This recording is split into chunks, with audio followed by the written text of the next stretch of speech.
I'd like to call the meeting to order of the Wilmington City Council. I'd like to welcome all those who are with us here this evening and all those who are watching us at home. Thank you for taking an interest in your government. At this time, I'd like to introduce the Reverend James Jamison, pastor of Hope Baptist Church for all nations, for the invocation. I will ask everyone to stand and remain standing afterwards for the Pledge of Allegiance. God bless you, Mayor, Council.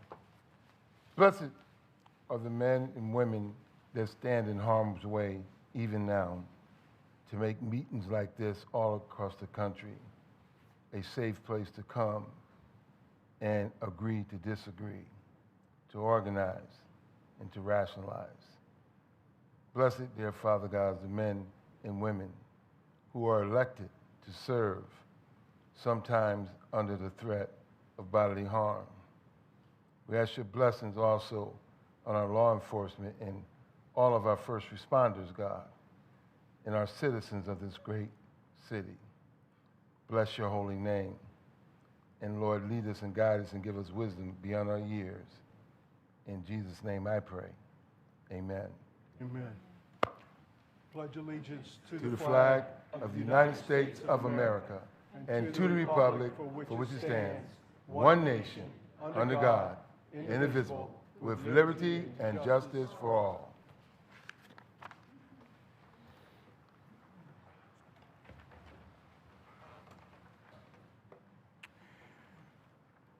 We have two presentations this evening. The first one is the naming the week of September the 7th through the 13th, 2026 as National Patriotism Week.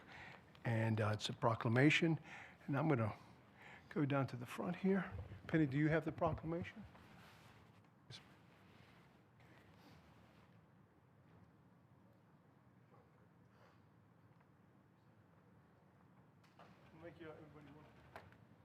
That was JC.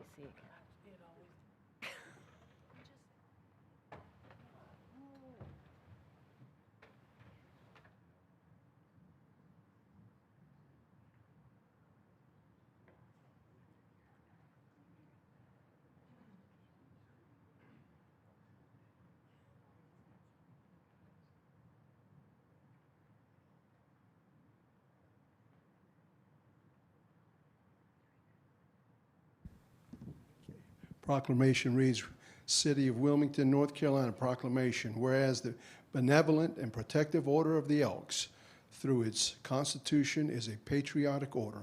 And whereas the order promotes the ideals that the citizens of this nation live in freedom, won through great sacrifices and many tribulations, which have provided the foundation for a free, prosperous, and independent life. And whereas we realize that each generation must work to maintain this freedom. Otherwise, through carelessness or indifference, the rights and liberties enjoyed may vanish. And whereas it is fitting and proper to recognize this freedom and to honor the nation which provides it, and whereas Elks Lodge number 532 encourages all citizens to fly the American flag during the week to show your pride in America and to take a moment on September the 11th to remember people who lost their lives in the 9/11 attacks.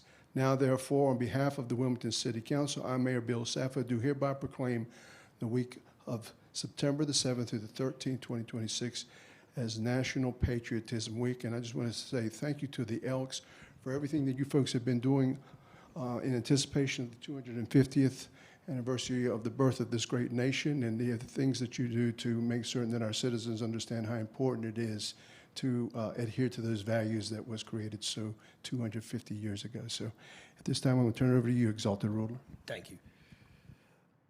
Thanks. I appreciate this. The Elks National Convention was held this year in Chicago, where the memorial was built in 1926, and 70,000 Elk members went to World War I. And that memorial has been rededicated for every war since then. And it is a veterans memorial in Chicago. It's an unbelievable sight.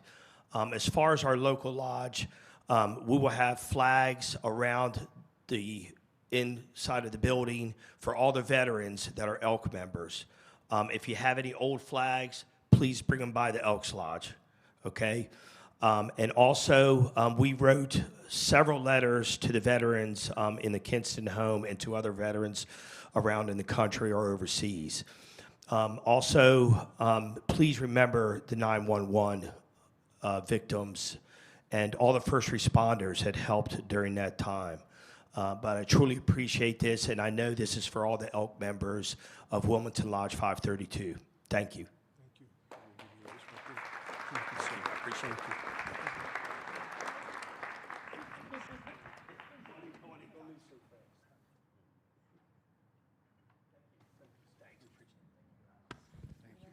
Yeah, we got it.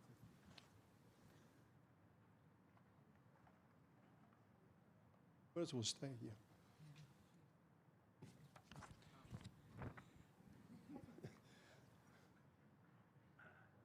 Sorry about that, guys.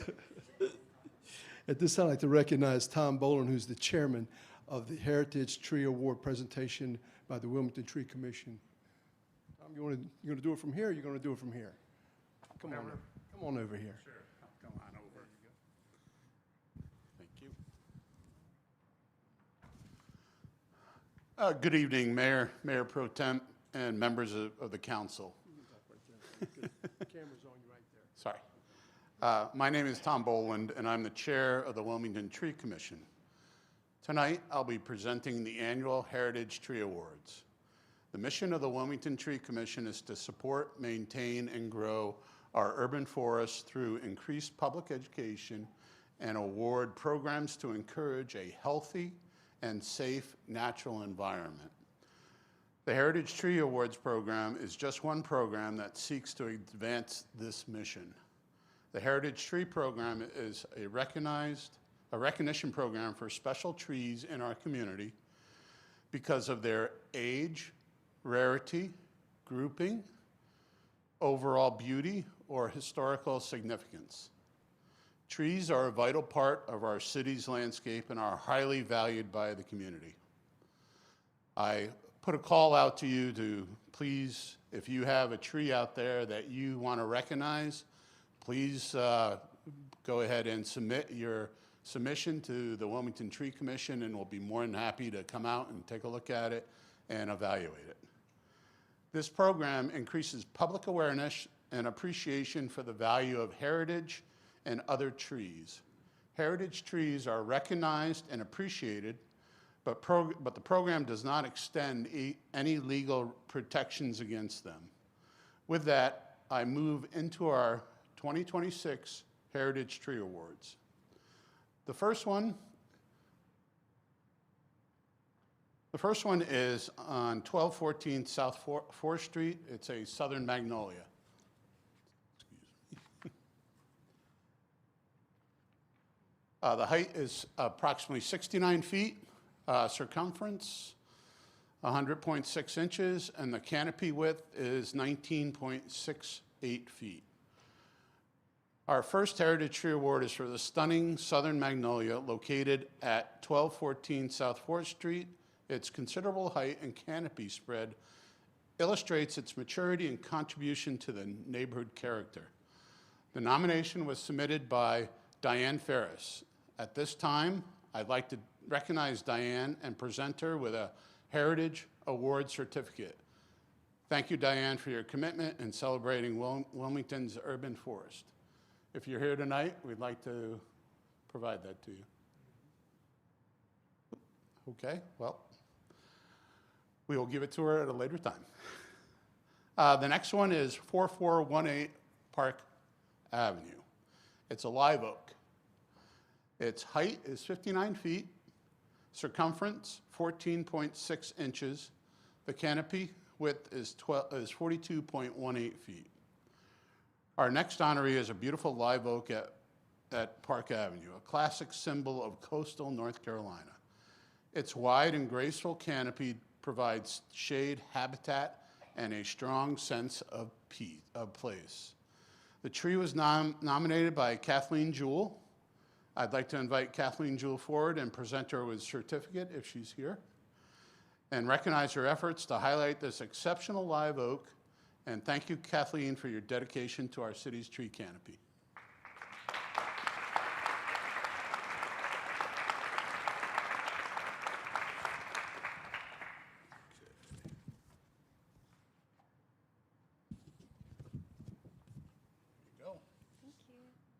here and get a picture. Turn around.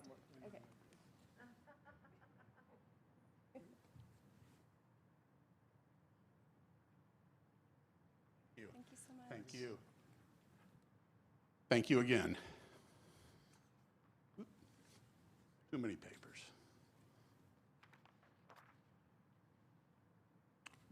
So the next tree, So the next tree is a persimmon at Olson Park. It is honored for community significance.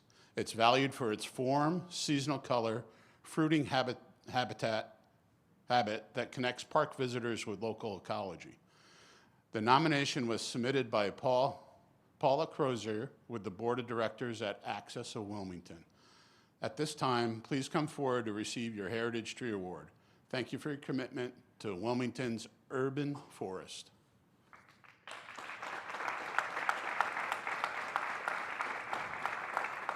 Thank you.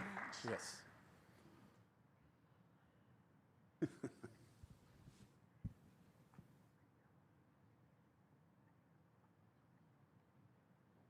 Thank you. Thank you. Yes. Appreciate it.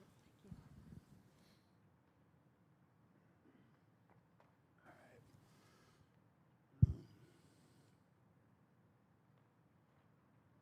you. Last but not least, the live oak at 5814 Master Lane stands out due to its impressive size and structural presence. With a canopy width of over 50 feet, it provides tremendous environmental benefit and exemplifies the longevity of well-cared-for heritage trees. This tree height is 83 feet, circumference is 206.6 inches, and the canopy width is 50.48 feet. This nomination was submitted by Shane Lepard. Shane, I'd like to recognize you and present your certificate for this year's Heritage Tree Award. Thank you for elevating the visibility of this magnificent live oak.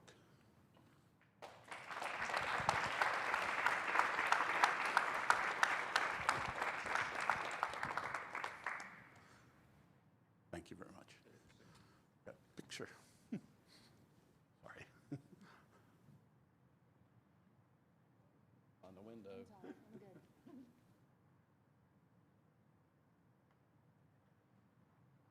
Thank you again. So thank you for your attention for supporting Wilmington's urban forest. I'm happy to take questions about your honorees, program criteria, or opportunities for future nominations. On behalf of the Wilmington Tree Commission, thank you for your continued partnership. Thank you so much. Thank you. Appreciate it. Thank you.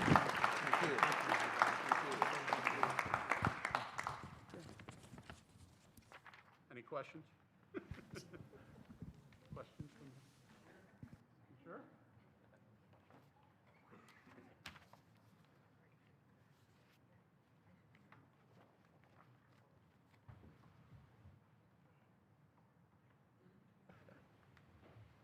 Should have.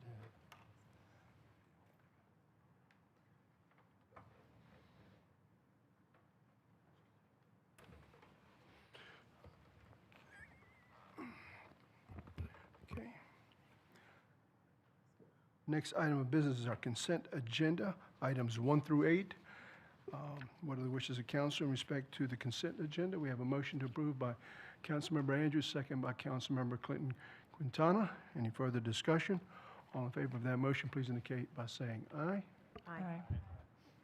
Opposed? The item passes unanimously. That brings us to our next item of business, which is our public information segment, which is, we've allotted 30 minutes for that. We have tonight 14 speakers that have signed up to speak. We'll try to get as many in as possible. Our first speaker, and each speaker will be allotted 3 minutes. You'll see the timer there on the dais. And so our first speaker is Ryan Brady, who is a city resident, proposed location of Living Hope Day Center, homeless day shelter, which is at 19 South 10th Street. Is Mr. Brady here? Mr. Brady?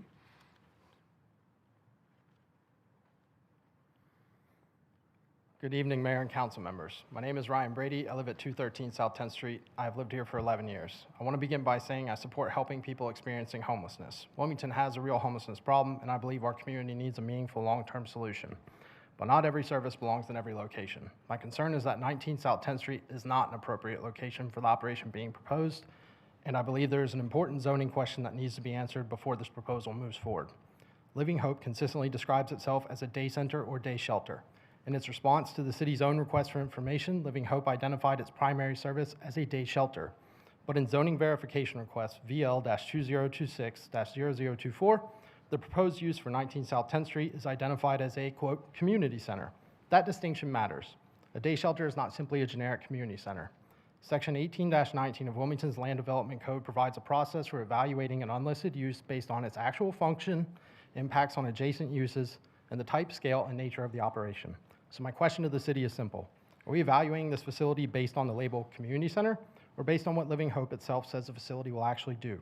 That question is particularly important because 19 South 10th is located in the urban mixed-use district whose stated purposes include compatible infill, pedestrian-oriented development, and increasing neighborhood safety. This is already a highly pedestrian-oriented area and is surrounded by schools and youth-focused facilities. Wilson Middle School is located directly on South 10th Street. Gregory Elementary is immediately behind the Wilson campus. New Hanover High School is nearby on Market Street. And the newly established School of Wonder at 909 Market Street adds yet another elementary school presence in the immediate area. This is also an area with the Fit for Fun Center, MLK Community Center, Robert Strange Park, the Jewish Community Center, and pedestrian traffic connecting downtown to the Soda Pop District. The concern is not simply that there happens to be schools nearby. Children will be walking, biking, getting dropped off, and traveling through this neighborhood every school day. Living Hope has reported serving dozens of people on an average operating day. The city's RFI process contemplated a day shelter operation open multiple days per week. That means we need real answers about parking, pedestrian traffic, congregation outside the building, security, capacity, operating hours, and what happens when that facility reaches capacity. I also believe the city needs to consider Living Hope's current circumstances. The organization is losing its current operation location, reduced its hours after losing funding, and is trying to purchase its address while raising substantial additional money. That does not make Living Hope a bad organization, but it does raise an important question. Is this a stable, long-term use that has been adequately planned and funded for this particular location? There's also a history of neighborhood concerns. In 2023, neighbors pushed back against another Living Hope Day Shelter location on 4th Street. And once again, many residents learned about this proposal through social media rather than a meaningful neighborhood discussion. So I'm asking council to slow this process down, determine exactly how this proposed use is classified under the Land Development Code, determine whether the community center designation accurately reflects the actual operation Living Hope has described, and please consider the impact on school children, nearby residents, pedestrian traffic, parking, public safety, and long-term viability. Please give the neighborhood a meaningful opportunity to be heard. This is not about saying no to helping people experiencing homelessness. It's about saying 19 South 10th Street may not be the right place to do it. I also have with me today signatures from local residents, business owners, and community leaders who respectfully ask for strong consideration regarding this proposed location. Dr. Christopher Barnes, the New Hanover County Superintendent, is attending a school board meeting tonight, but has sent Deputy Superintendent Julie Varnum to hear these concerns in his place, along with a map to outline his proposed location, this proposed location, and its proximity to schools. Can I give you the signatures and the map? Please send it, give it to the city clerk if you don't mind, Mr. Brady. Thank you. Thank you. Thank you, sir. Next speaker is Ms. Angela Augustine, who is a city resident who will also be talking to us about Living Hope Day Center, proposed 19 South 10th Street location and zoning classification. Is Ms. Augustine here? Okay, okay, thank you. Next speaker is Mr. Patrick Sheehan, who is a city resident, future use of the former Sorrow Drowner. Yes, sir. We allow Brian to speak for our group. Okay, so you're not speaking yet. Okay, thank you. Next speaker is Elaine Morrison, who is a city resident, traffic concerns, safety, and vehicles.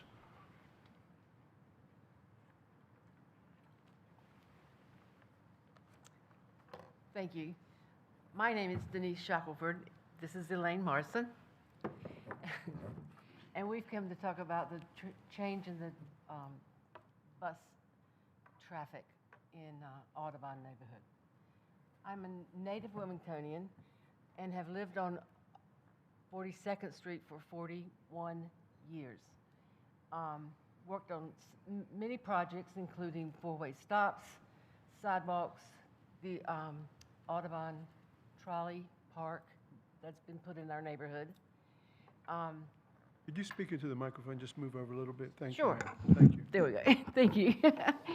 And imagine my surprise when recently I woke out and bus 109 is going down, right down in front of my street, both ways, up to 12 times a day. When I contacted the Transit Division, they said this indeed had been approved by City Council.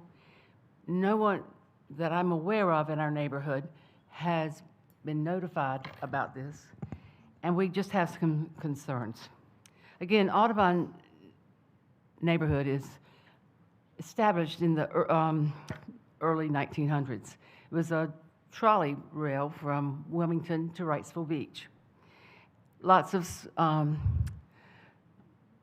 narrow streets, comfortable living areas, and it still is today. The city has used that same route to create the River to the Seaway Trail. And as we have said, the neighborhood streets are very narrow.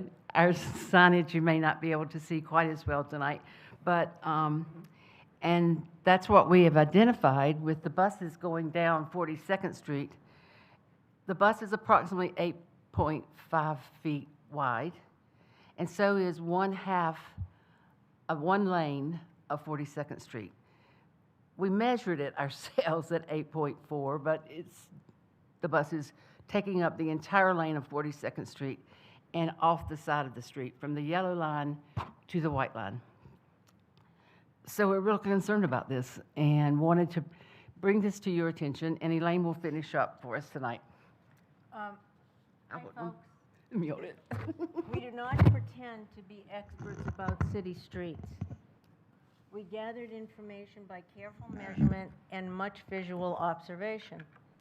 43rd and 44th Streets, with an approximate half width, are much wider than 42nd. 39th Street off Wrightsville Ave has a throughway with only one stop sign at Park Ave. Then you would go to Oleander, take a left, and then a right on 41st. This brings us to our reason for being here tonight: safety for all concerned. The school bus, the waste management vehicles, and mail trucks are departments and services that represent the citizens and professionals of Wilmington. There are various departments that handle present and future city planning and implementation, and as Wilmington continues to grow, we are looking for clarity and help in sharing our discoveries. Wilmington is great. We thank you for your guidance and your time this evening, but we don't think that 109 on 42nd Street is safe. Thank you. Yeah. Questions, comments, or concerns? Thank you. Yes, Mayor Pro Tem. So you said you reached out to the traffic division and Well, I just called Wave Transit. And First time I saw the bus go by, I'm like, because I thought perhaps it was due to some work they were doing on Wrightsville Avenue, that it was just a temporary change out. and they And- said that we approved this? The first young lady that I spoke with sent me to someone else, I can't quote her name or title, but she said yes, that the city council had approved this change for the bus route. And it's 109 coming from, Give me 1 second. Okay. Madam Clerk, can you help me? Sorry, I'm not the clerk, but. I mean, no, I'm sorry, Madam Manager, I'm sorry. You were looking at me. I would presume they meant the Wave Transit Board that does vote on route changes that are recommended by Wave staff. And Councilmember Andrews, the city attorney, Ms. Everhart, myself, and our CFO, Martha Wayne, all serve on that board. So we were half of that decision-making body, but the route changes do not come before city council. So those changes were approved by the Wave Transit Board, which is made up of Wilmington elected officials and staff, as well as New Hanover County elected officials and staff. I will say, though, looking at the routes, it lists that it should be 41st Street that they're driving on, not 42nd. So we are happy to look into why they are on 42nd Street instead of 41st Street. That's a great answer, and we appreciate it. Thank you. We'll look That's forward an to, extraordinary answer. yeah, we appreciate look it. forward It's to just- following up with you. Again, we have school buses, kids getting off school buses, and it's very congested. Thank you so much. You're welcome. Thank And I you. could point those members out for you if you would like. I'm just kidding. Thank you. Is Denise Shackelford here? Yes. Oh, I'm sorry. Okay, I'm sorry. Next speaker is Jared Patterson, who will speak to us about the Cape Fear Memorial Bridge.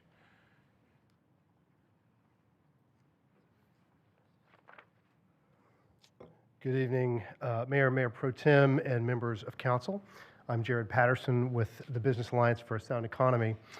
And I want to first express my appreciation for each of you and for the city administration. Having worked for the city, I have great respect for your roles and the challenging decisions that you do face.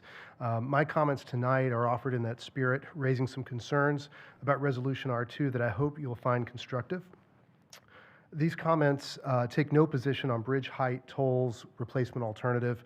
Those are all important matters, and the city should absolutely make its perspective heard.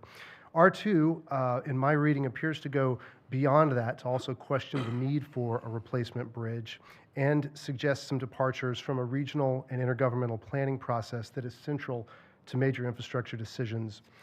For years, the city has maintained that the Cape Fear Memorial Bridge is functionally obsolete and that timely replacement is a priority. The city has built that case with the public and our federal and state delegations and agencies. R2 appears to call that position into question by suggesting that upfitting and continued operation of the current structure may be a feasible alternative to replacement. The city has also an important role in the regional transportation process through the WMPO. I attend several of those meetings where Mayor Pro Tem Spears and Councilmember Santaguida clearly and ably represent the city's interests. R2 risks stepping outside of that planning framework when we are already well into a process that is designed to consider the city's interests and produce the least environmentally impactful practical alternative. That process represents years of work, including work by this council, which helped to secure $327 million in committed funds. Changing course midstream creates real risk to that funding, with the deadline for obligating federal funds just a year away. I worked for the city during the most recent deck replacement, and for weeks traffic was detoured across Wilmington, including heavy trucks from the port routed in front of Hoggart High School, down College Road, past Longleaf Park, with Roland Grice and UNCW students crossing back and forth. The next major closure would likely be longer and more disruptive and dangerous, and decisions about this bridge, they have very real consequences. This is a time, I believe, to measure twice and cut once, and so I believe that the wording of the resolution really matters. I encourage council to identify significant impacts, to advocate for the city's interests, to work with our partners to secure additional funding, but that need not come at the expense of the positions and the process that has brought us thus far. We are not at the beginning of this race, and we are far from the end, and I do not know where we're going to end up. But I do believe that if we commit to the process and if we advocate together, we will achieve the best possible outcome for this community. Thank you for your time. Thank you, Ms. Patterson. Next speaker is Ms. Natalie English, who's a city resident, who will be speaking to us about the agenda item R2, the replacement of the Cape Fear Memorial Bridge. Good evening, Mayor, Mayor Pro Tem, and members of council. Thank you for your time. My name is Natalie English. I'm President and CEO of the Greater Wilmington Chamber of Commerce and a citizen of Raleigh, and I'm here tonight to respectfully ask you to vote no on Resolution R2 as drafted. The Chamber has long considered the City of Wilmington a trusted partner. We may not always agree, but we believe in working together on the difficult decisions that shape this community. Council has made difficult decisions before, including building the Convention Center, Riverfront Park, a River Walk, Skyline Center acquisition, and making significant investments that recently required raising city taxes. And the Chamber's been a partner through those decisions because we understand that leadership sometimes means making difficult choices today because of what our community will need tomorrow. We believe replacing the Cape Fear Memorial Bridge is another one of those moments. The Chamber supports Alternative B, the fixed-span bridge with 135-foot clearance as the best long-term solution because it provides greater reliability, protects access to the Federal Navigation Channel, and is projected to significantly reduce future traffic delays. A reliable bridge matters to the employee commuting from Brunswick County to jobs in Wilmington, to the nurse getting to the hospital, the teacher getting to school, the small business owner traveling to a job, and the people who want to access goods and services in downtown Wilmington businesses. It matters to our entire regional economy. But our primary concern tonight is bigger than which alternative council prefers. It is whether we should disrupt a replacement process that has taken years to reach this point. Resolution R2 appears to reopen the fundamental question of whether this bridge is even needed to be replaced. The city has repeatedly supported replacing the Cape Fear Memorial Bridge. The Greater Downtown Plan recognizes the bridge as vital to our regional economy, and in 2025, city representatives traveled to Washington specifically to advocate for federal funding for its replacement. Cities already recognize the need. Now is the time to focus on how we replace the bridge and how we protect Wilmington's interests in that process, all 125,000 city residents. We understand council's concerns about tolling, impacts to downtown, traffic patterns, and construction. Those are legitimate concerns, and the chamber believes council should continue advocating forcefully on each of them, but you don't need R2 to do that. Disrupting the process puts our over $320 million in state and federal funding at risk. It adds time and cost. It means our region will rely on even longer on an aging bridge. There is no perfect option, but no replacement should not be the option. The chamber wants to continue being the city's partner on this project and many, many others, so we respectfully ask council to vote no on Resolution 2.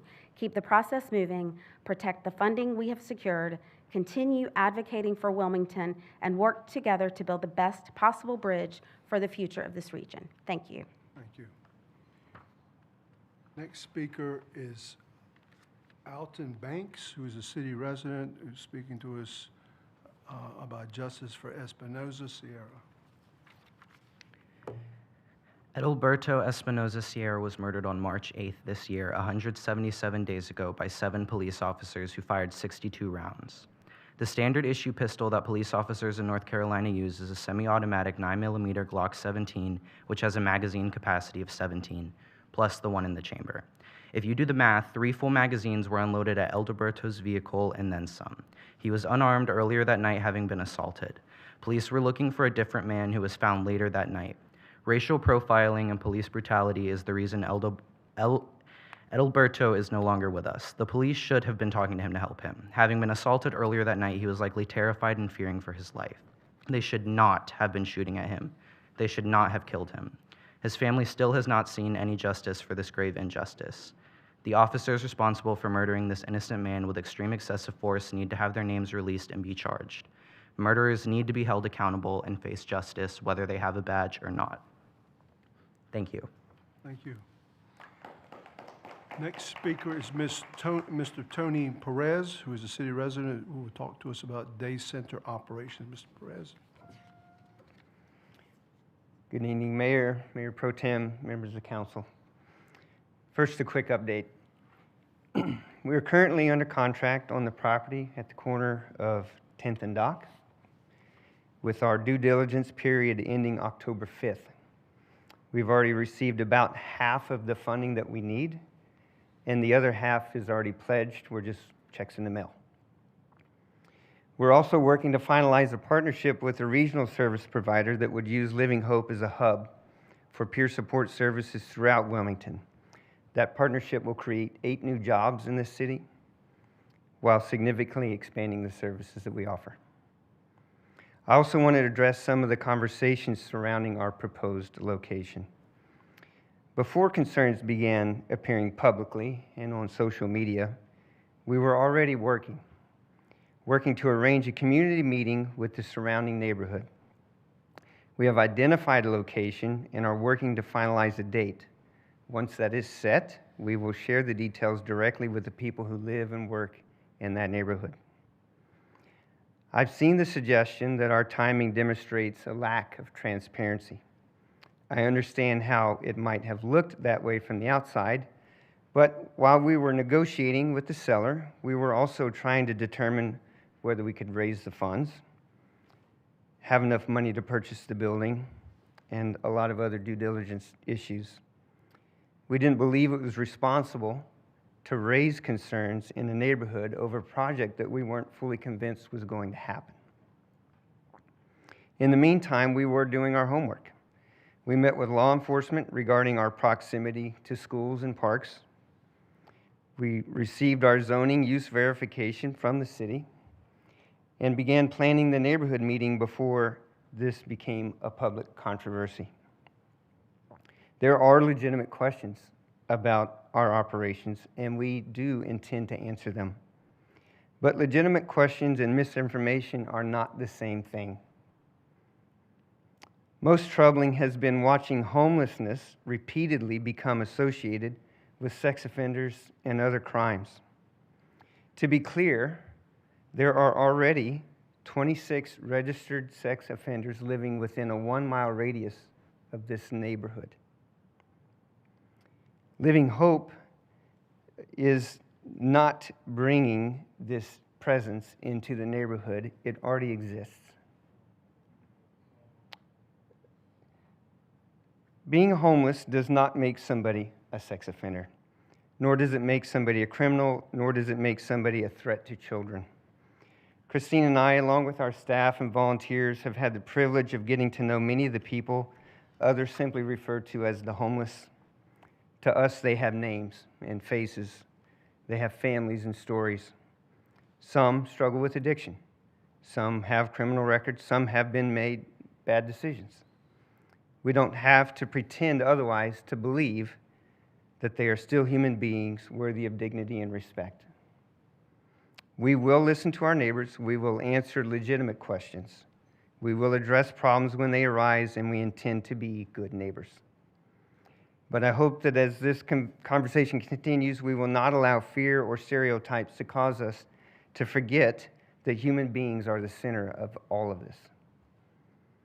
People experiencing homelessness aren't coming into our community. People experiencing homelessness are already in our community. Living Hope simply intends to offer hope to those who are looking for help. Thank you.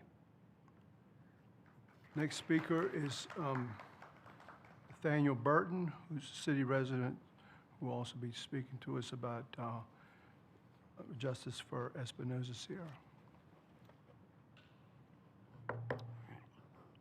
Adalberto Espinosa Sierra was 21 the night 7 WPD and New Hanover County Sheriff's officers killed him, March 8th of this year, the night your officers decided he was unworthy of life. The night they put 62 bullets in his car, hitting him at least 13 times. June 24th, District Attorney Jason Smith decided 62 shots to one 21-year-old man isn't considered excessive force. No body cam footage or officers' names have been released. No charges and no justice for Adalberto Espinosa Sierra. This city wants us to forget Adalberto, his name and his story. Let me tell you about this young man. Adalberto, also known as Beto or Betito, was a student at CFCC with plans of starting his own HVAC business. He loved cars, sports, playing video games, and above all, he loved his family. He was hardworking, ambitious, smart, funny, and protective of his siblings. He wanted to have a baby, have a family, and settle down.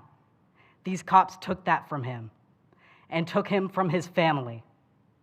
If this city can kill and sweep his murder under the rug, the least you can do is learn how to say his name correctly. It's Adalberto Espinosa Sierra. Thank you. Thank you. Next speaker is Carol Bullock, who is a non-city resident, and will be speaking to us about resolution on the bridge.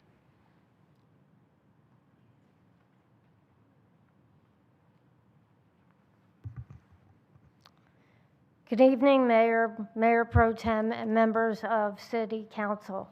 I'm Carol Bullock, Executive Director of Historic Wilmington Foundation, and I'm here tonight in strong support of the R2 resolution regarding the bridge.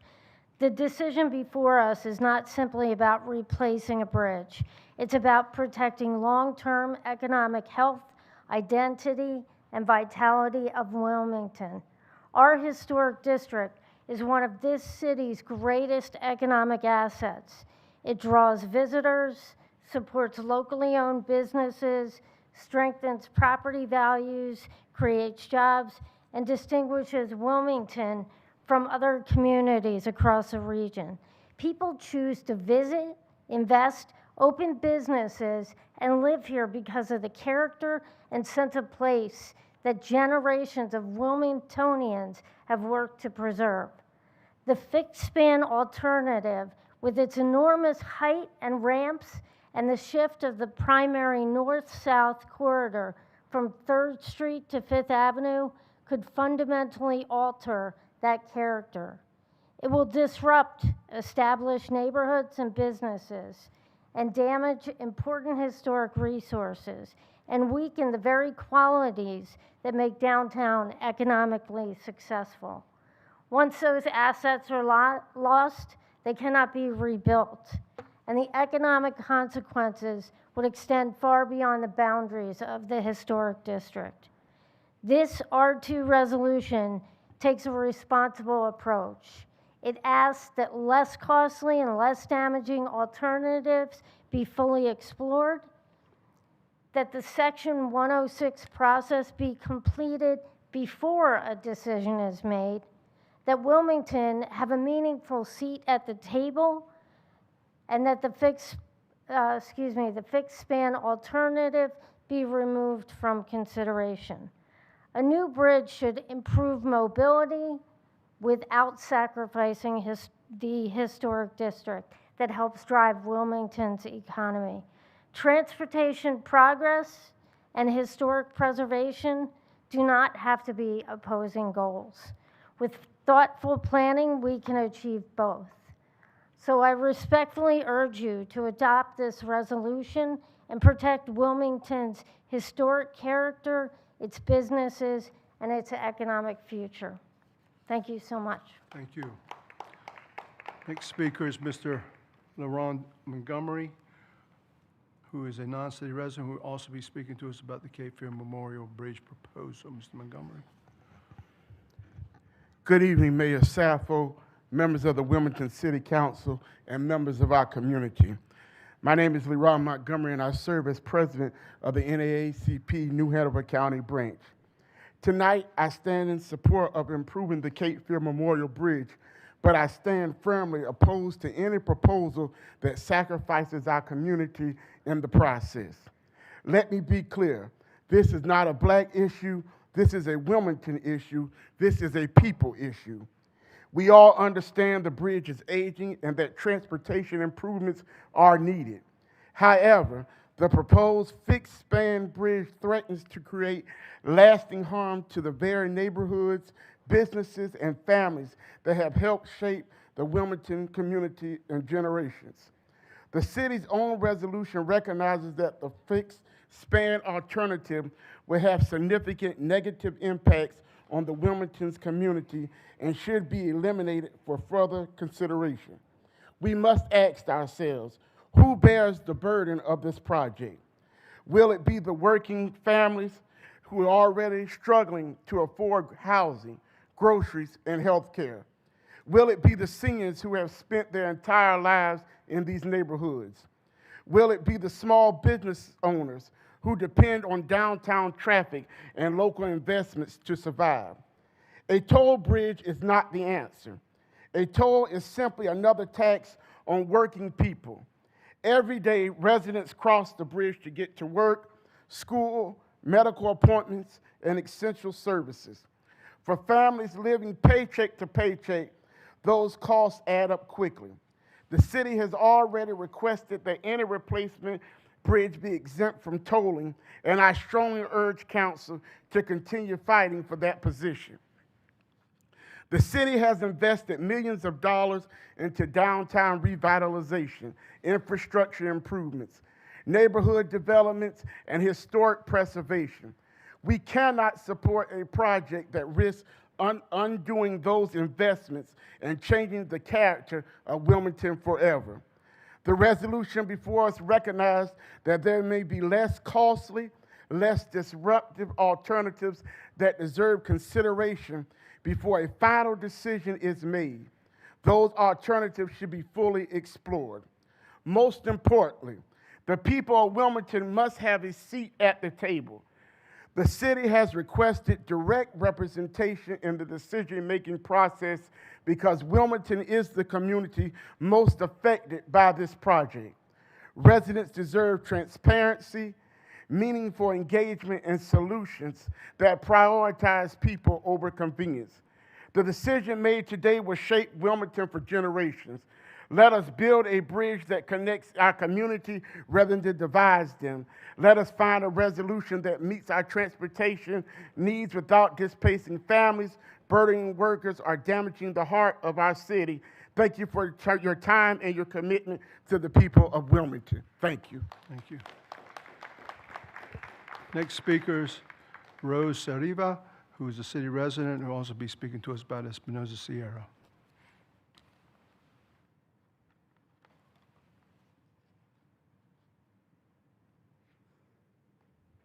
Hi, I'm Rose Saraiva, and I want to start with a question. What is the point of a police department? We are told that the police exist to protect and serve their community, but I have to ask, who are they really serving? Who is really being protected?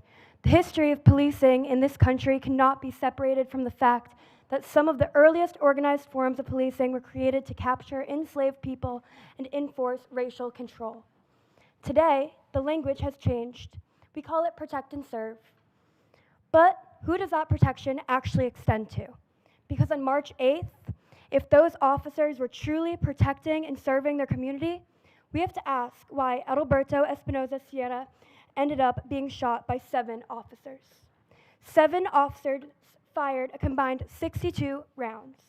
And yet, after investigation, the DA determined that officers would not be faced with any criminal charges, and specifically after asking if 62 shots consisted of excessive force, they said no. So I have to ask, if 62 shots is not excessive force, then what is? And we could not ignore how Adalberto became a suspect in the first place. Officers were looking for a young Hispanic man. Adalberto was young, Adalberto was Hispanic, but Adalberto was innocent. That should force the city to confront a very uncomfortable question. How much did racial assumptions and the belief that someone looked like the suspect contribute to what happened that night? Why he died? Because looking like a suspect is not the same as being guilty. And that brings me to something that should be fundamental to our justice system. Innocent until proven guilty. People should not have to prove that they are innocent after police decide that they look suspicious, and they can't defend themselves if they're dead.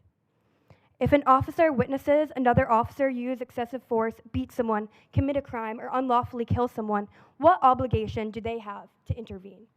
What systems are actually in place to hold officers accountable when they fail to do that? Because if officers are expected to protect the people from violence, they must also be held accountable when violence is committed by the people wearing the uniform. Otherwise, we don't have accountability. We have a system protecting itself. And that brings me to Alberto's family. You haven't allowed them to grieve. Every memorial that is put up outside Slice of Life, near where he was killed, gets taken down. We chalk. His family comes. His mother writes down saying, "I love you, son," with chalk. And we bring memorials. We put up flyers, posters. We put a little car out because he loves cars. But that was taken away 4 times, maybe more than that, by this city on our tax dollar money. I don't want my tax dollar money to erase Adalberto's name. I don't want police officers going out with spray bottles to erase his mother's writings to him. People wrote his name. People are grieving. When you do that, this tells the people that he doesn't matter. If you're not going to give justice to the family, at least allow them to grieve.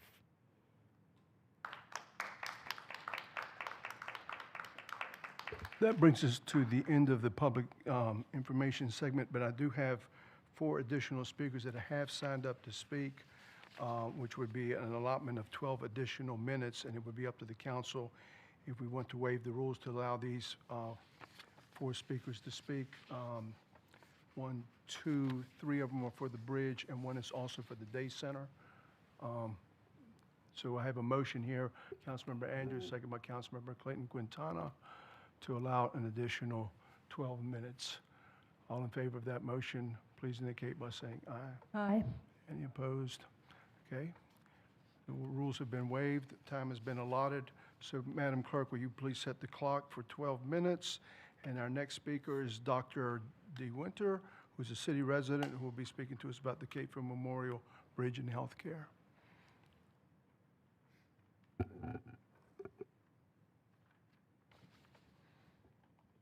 Good evening, Mr. Mayor, Mayor Pro Tem, and members of the City Council. My name is Dee Winter, and I've served this community as an emergency physician for more than 15 years at New Hanover Regional Medical Center. I also serve as the medical director for the Transfer Center, which helps critically injured patients receive the care that they need as quickly as possible. More than 70,000 vehicles cross the Cape Fear Memorial Bridge each day. Those vehicles carry workers, families, visitors, and healthcare professionals. They also carry some of our most vulnerable patients. Every day, ambulances use this bridge to bring patients from Brunswick County and the surrounding communities to New Hanover Regional Medical Center. As our region's only major trauma center, we care for people with severe, life-threatening injuries. Our teams also prepare for patients experiencing strokes and heart attacks while ambulances navigate traffic on their way to reach our doors. Some of our smallest patients cross this bridge in the first hours of their life in a critical care vehicle on their way to our neonatal intensive care unit. We are fortunate to have Airlink helicopters stationed in Brunswick and Columbus County. However, weather and other operating conditions can require ground transportation. When that happens, a safe and reliable route into Wilmington becomes essential. Transport time matters when you face serious injury or illness. The bridge also carries physicians, nurses, and other healthcare workers who travel into Wilmington around the clock, sometimes in the wee hours of the morning, to care for this community. This makes Cape Fear Memorial Bridge more than just a transportation issue. It is part of our region's healthcare and emergency response infrastructure. I believe that the replacement project must continue moving forward. This community has worked hard towards a replacement for many years, and we have made too much progress to create an avoidable uncertainty now. As written, I am concerned that the resolution before you tonight could threaten momentum needed to complete this critically important project.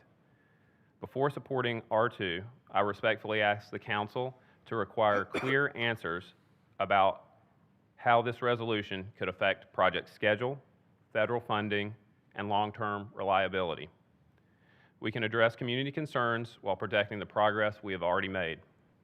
Please preserve the project's momentum and help secure a safe and reliable crossing for our patients, our healthcare professionals, and our community. Thank you, sir. Next speaker is Mr. Brayton Willis, who will also be speaking to us about the Cape Fear Memorial Bridge. Good evening, Mr. Mayor, members of the council. I spent most of my career with the U.S. Army Corps of Engineers working on major civil works projects. I also represented Leland on the Citizens Advisory Committee for the 2045 WMPO Transportation Plan update. Experience has taught me that an engineer's responsibility is not merely to build a project, it's to build the right project for the right reasons within the costs and consequences fully understood. The Cape Fear Memorial Bridge must be replaced. However, my concern is with NCDOT's current environmental assessment. The proposed 135-foot clearance is directly tied to the federally authorized Wilmington Harbor project. Yet, the EA says the 100-foot bridge option would accommodate the identified existing vehicles that transit that area. That said, it identifies no vessel requiring 135 feet and does not tell the public what those additional 35 feet will cost or who primarily benefits. That doesn't prove the 135-foot option is wrong. It just means the case for it has not yet been made. Other major questions also remain in this EA unanswered. Significant traffic diversion into downtown Wilmington because of the tolls, environmental and cultural impacts, military mobility, hurricane evacuation, port freight, and the bridge's regional transportation role. These are central issues, and together they raise serious doubt that the present record supports the finding of no significant impact rather than a comprehensive environmental impact statement. Tolls are also not inevitable. Massachusetts is financing a $2.4 billion bridge replacement in Cape Cod. The replacement is without tolls and is accomplished through combined federal and state funding. Congressman David Rouser chairs the House Highways and Transit Subcommittees. This is precisely why Wilmington should join other affected communities and ask him to pursue maximum federal funding beyond the previous grant amount of $242 million, as well as having the Corps conduct a formal Section 216 report evaluating the 100-foot option. I have discussed this with your Director of Legislative Affairs as well as elected officials in our impacted area. I am not asking that we delay a necessary bridge. I am asking that we get it right before local motorists pay tolls for decades. Thank you. Thank you, sir. Thank you. Next speaker is Rachel Burkauer. Yes, who will also be speaking to us about the toll bridge. Hey there. My name is Rachel Birkenhauer. I am a small business owner. I own lactation counseling services. I've been in private practice for 11 years, and I serve the Wilmington, Leland, Hampstead community, making home visits to help moms nurse their babies and figure out that very hard postpartum time. Recently, actually as of today, we had a 30 to 40% cut of our rates for reimbursement and lactation. And as a small business, an extra $1,000 to $1,500, I think, is estimated that I would have to pay in order to cross the bridge. I simply do not have. I'm also a mom of 2 children. Me and my husband work full-time, and I think that we do pretty well. But we also added a 16-year-old driver to our household, so you guys can imagine what that did for our insurance rates. So that additional cost has really hit our family. Among other costs, of a box of cereal costs $7.50 nowadays. Don't know if you guys know that. Teenagers eat a lot of cereal. The other concern that I have of crossing this bridge is that my father lives in Southport, and I'm also of that sandwich generation that takes care of my parents. He is on a very fixed income, so this may mean that he has to make hard decisions. Can he come to that volleyball game? Can he come to her play at the Hannah Block Center? And these are decisions that we just shouldn't have to make as citizens here. I'd also like to mirror that our property taxes just went up. So we're paying more, and then you're asking us to pay even more. We just simply don't have it. We're a really great middle-class family, but I can tell you we just don't have it. So that's all I have to say. Thank you. Thank you, ma'am. And our last speaker this evening is David Elligood, who will also be speaking to us about the Day Center. Mayor Pro Tem, and council members, thank you for listening to us tonight about the Day Center. I come to you tonight as a resident of downtown as well as the facilities director for First Baptist Church. We housed the Living Hope Center for just over 3 years. I want to speak on a couple of quick points, but Tony and the Hope Center have been a great neighbor and have increased my role in our community in those 3 years by leaps and bounds. I'm an avid bike rider, as most people know, and I love riding around downtown now and seeing our less fortunate friends out on the streets. They wave, they talk, I stop, I bring them water and stuff like that. I don't think that would have happened had it not been for Tony and the Living Hope Center. It's unfortunate that they had to move out of the church. We are approaching a time where we're getting ready to do a major reconstruction of the church. So we even have to move out of our facility for up to 14 months. That is the behind the scenes part of that most people don't hear about. But overall, them being a neighbor, bringing what they bring into a community is a great thing for any community. We have extra volunteers that have started working on our Tuesday nights because of knowing that the Living Hope Center has been a part of our church. So I encourage everyone to consider that, and I encourage anyone in the community, if the Hope Center does get their way, I encourage them to get out and meet some of these people and realize how great of a community our less fortunate are, and make friends. Come out and volunteer. Thank you. Thank you, sir. Okay. Concludes our public information segment. Our next item of business is our ordinances.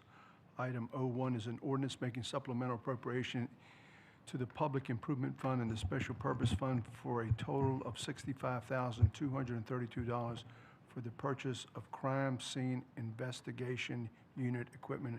At this time, I'd like to recognize our city manager, Ms. Becky Hawk. Ms. Hawk. Thank you, Mr. Mayor, Mayor Pro Tem, members of council. This item will be presented by Chief Ryan Zudema.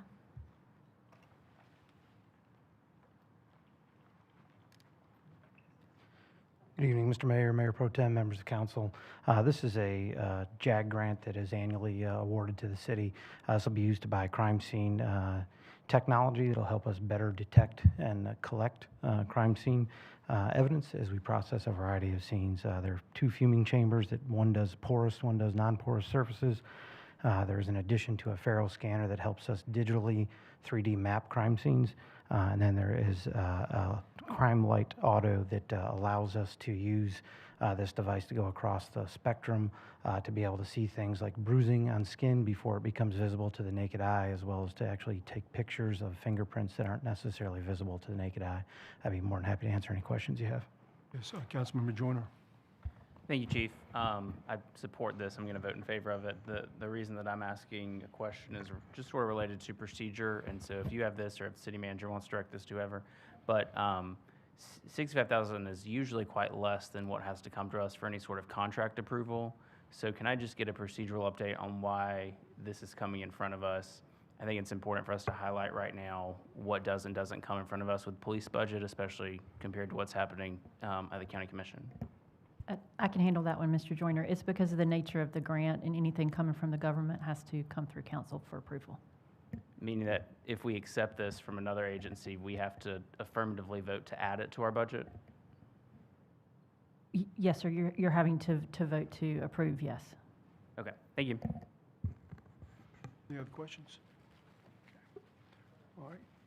What are the wishes of council with respect to the ordinance? We have a motion to approve by Councilmember Andrews, second by Councilmember Santaguida. Any further discussion? All in favor of that motion, please indicate by saying aye. Aye. Any opposed? The item passes unanimously on first reading. Is there a motion to waive second reading?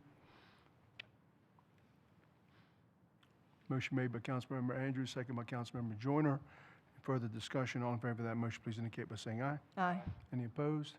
That item passes unanimously on first as well as second reading. That brings us to our next item, which is item 02, which is an ordinance reducing the speed limit on a portion of Wrightsville Avenue, which is SR 2782. At this time, again, I'd like to recognize City Manager Ms. Becky Hawk. Ms. Hawk. Thank you, Mr. Mayor, Mayor Pro Tem, and members of council. This item will be presented by Dennis Volkanowicz, our traffic engineer. Good evening, Mayor, Mayor Pro Tem, Council. Attached for your consideration is an ordinance that would reduce the speed limit from 45 miles per hour to 35 miles per hour on the portion of Wrightsville Avenue between Military Cutoff Road and Eastwood Road. Based on a map describing this section is in your packet. Based on investigation, NCDOT recommends their existing 45-mile-an-hour speed limit ordinance is repealed along this section of Wrightsville Avenue, as the road is maintained by the North Carolina Department of Transportation, but within the City of Wilmington city limits, a concurring ordinance is required. Approval of this action will result in the entirety of Wrightsville Avenue between Military Cutoff Road and Eastwood Road being subjected to the statutory speed limit ordinance of 35 miles per hour. Passage of the ordinance is recommended. Okay. Any questions of staff? Okay. What are the wishes of council in respect to the ordinance? We have a motion to approve by Councilmember Santaguida, second by Councilmember Clinton Quintana. Any further discussion? All in favor of that motion, please indicate by saying aye. Aye. Any opposed? Item passes unanimously on first reading. Is there a motion to waive second reading? Motion made by Councilmember Santaguida, second by Councilmember Joyner. Discussion. All in favor of that motion, please indicate by saying aye. Aye. Any opposed? Item passes unanimously on first as well as second reading. That brings us to our next item of business, which is item R1, which is a resolution amending the established 2026 schedule of council's meetings. At this time, I'd like to recognize City Manager Ms. Hawk. Ms. Hawk? Thank you, Mr. Mayor, Mayor Pro Tem, members of council. I have our city clerk down for this item, but if she's not prepared to speak to this, I can handle it. Thank you, Ms. Becky, not a problem. As council is aware, Kara, our legislative director, pointed out to us that our regular meeting that will be held on the 14th, our agenda briefing on the 14th, our regular meeting on the 15th, would conflict with the two hearings that are scheduled for the DOT regarding the bridge. So the suggestion is that we move the meetings out by 1 week, from the 14th to the 21st, from the 15th to the 22nd. And Becky and the city attorney both agreed with this, Mr. Mayor. Thank you. Very good. Okay. Any questions? Okay. Yes, Ms. Santaguida? I don't really have a question. I just want to make a comment about, I guess, why I'm supporting this. We've heard from so many speakers tonight, and I've heard from a lot of folks in the community about how important this project is. And I've come to learn that the public comment hearings on the 14th and 15th, this is really the last opportunity for the public to speak. I think it's really important for us as elected leaders to be there and hear what everybody has to say. So that's why I'm going to vote in favor of this. All right, we have a motion to approve by Councilmember Clinton Quintana, seconded by Councilmember Lau. Any further discussion? All in favor of that motion, please indicate by saying aye. Aye. Any opposed? Item passes unanimously. That brings us to our next item of business, which is item R2, which is a resolution adopting comments on the environmental assessment related to the proposed replacement of the Cape Fear Memorial Bridge. And at this time, I'd like to recognize our city manager, Ms. Becky Hawk. Ms. Hawk? Thank you, Mr. Mayor, Mayor Pro Tem, members of council. Linda Painter, our Planning and Development Director, is going to lead the discussion, but we have multiple staff members in the room who can help answer any additional questions that council may have. Oh, and one additional item, I apologize. What is being passed out in front of you is a slight amendment to the draft resolution that was in your packet. They are relatively minor updates. We will also be able to put them on the screen for the public to be able to see them as we walk through what those changes are proposed. Good evening, Mayor, Mayor Pro Tem, members of council. As you may recall, about a month ago, I stood before you on a related item to the Cape Fear Memorial Bridge, and that was a proposed programmatic agreement related to impacts on historic resources. So you adopted that resolution about a month ago, and a couple of weeks after that action, the state of North Carolina, NCDOT, and Federal Highway published the environmental assessment for the proposed replacement project. And so we are back here this evening because of that comment period, as has been noted by many speakers, has started with the publication on August 14th, and will be running through October 15th for written comments, with 2 public hearings that are scheduled for September 14th and September 15th, one in Wilmington and one in Leland. So as a recap, there are 2 alternatives that are covered in the environmental assessment that are being considered for replacement of the Cape Fear Memorial Bridge. Alternative A is a movable span bridge similar to what we have today, which will have 135 feet of vertical clearance when that span is lifted, and 65 feet of vertical clearance at all other times. And that, again, is consistent with what the bridge that exists today. It would also maintain the current on and off ramp locations for Wooster and Dawson at 3rd Street. And both alternatives, I will say,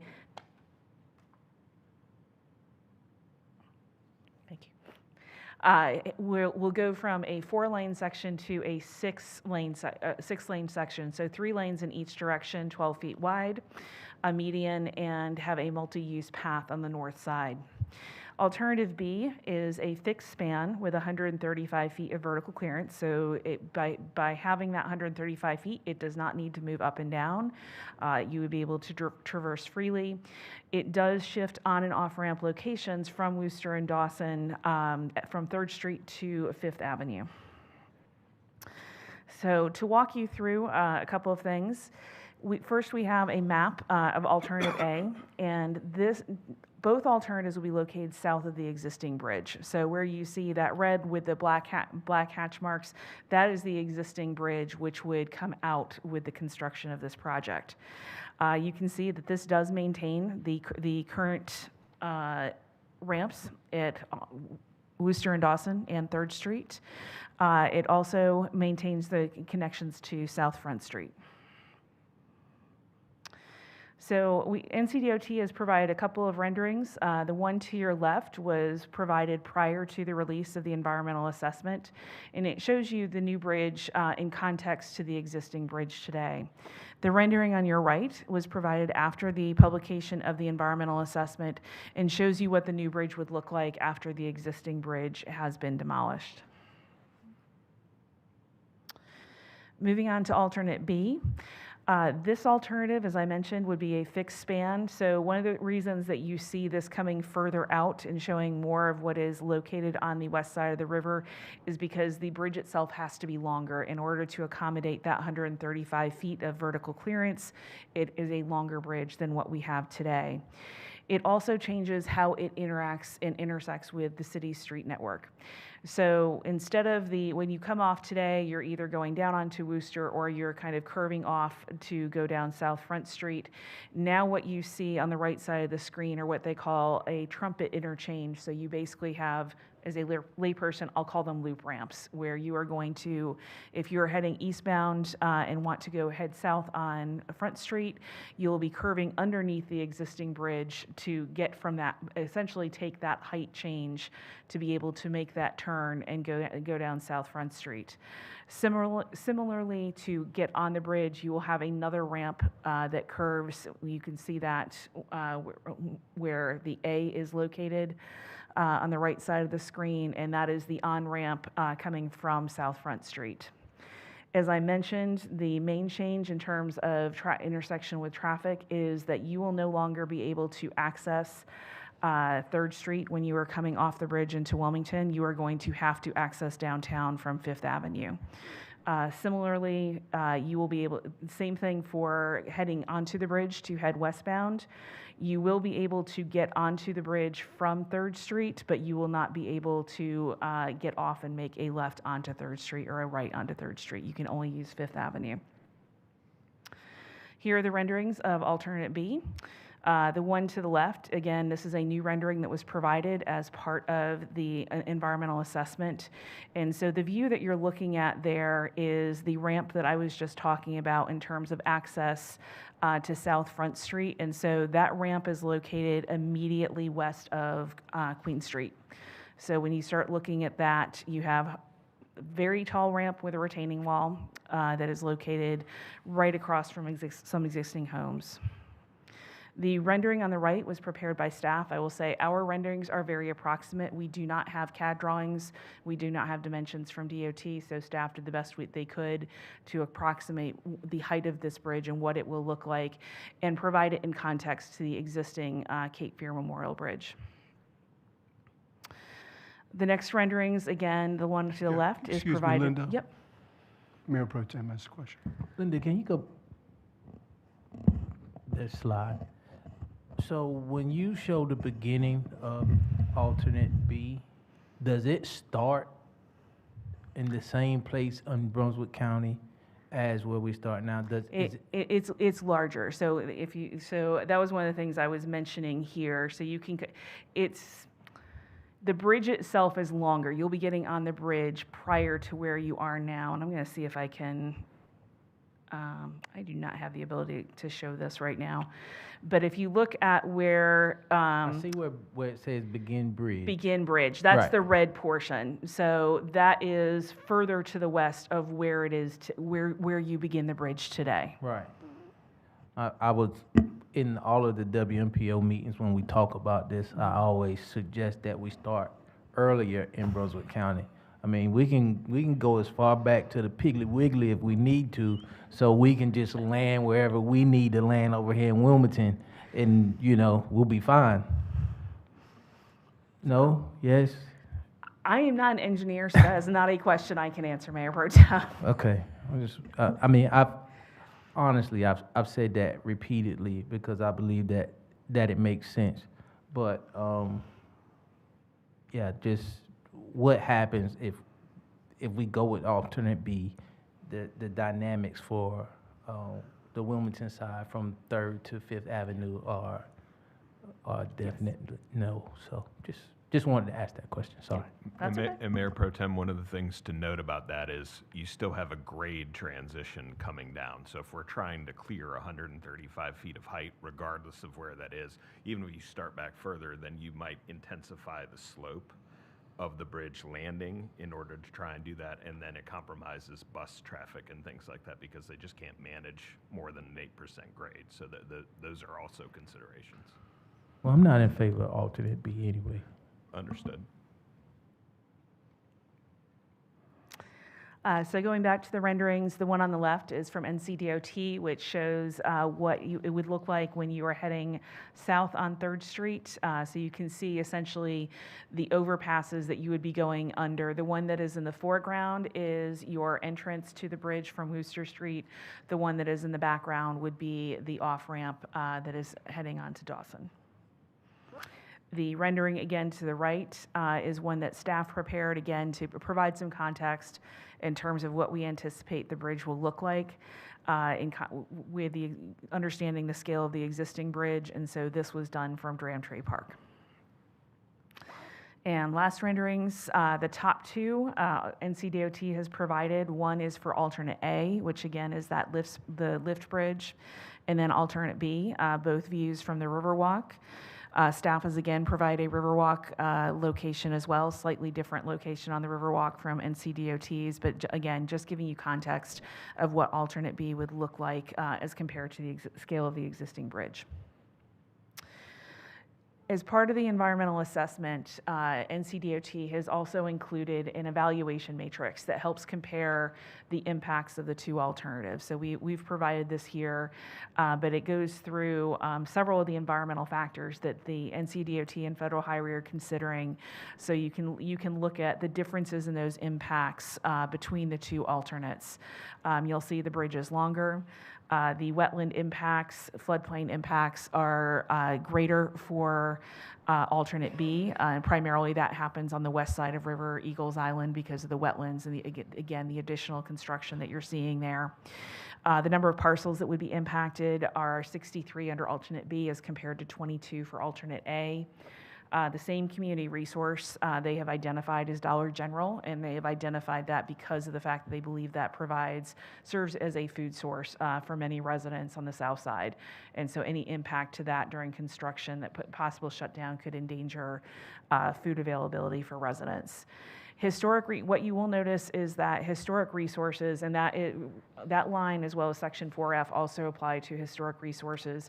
It says TBD, and that was the focus of your resolution in August because they have not done the analysis of all of the impacts. They are waiting to select an alternative before they determine the total impacts that this will have on historic and cultural resources and the appropriate mitigation. In terms of noise, alternate B identifies that there will be 102 receptors impacted versus 50. And there's also 3 hazardous material sites as opposed to 2 in terms of impacts. Mr. Mayor. Yes, ma'am. May I ask a question. Linda, you said that they're waiting to select an alternative before they do the historic impact analysis? Yes.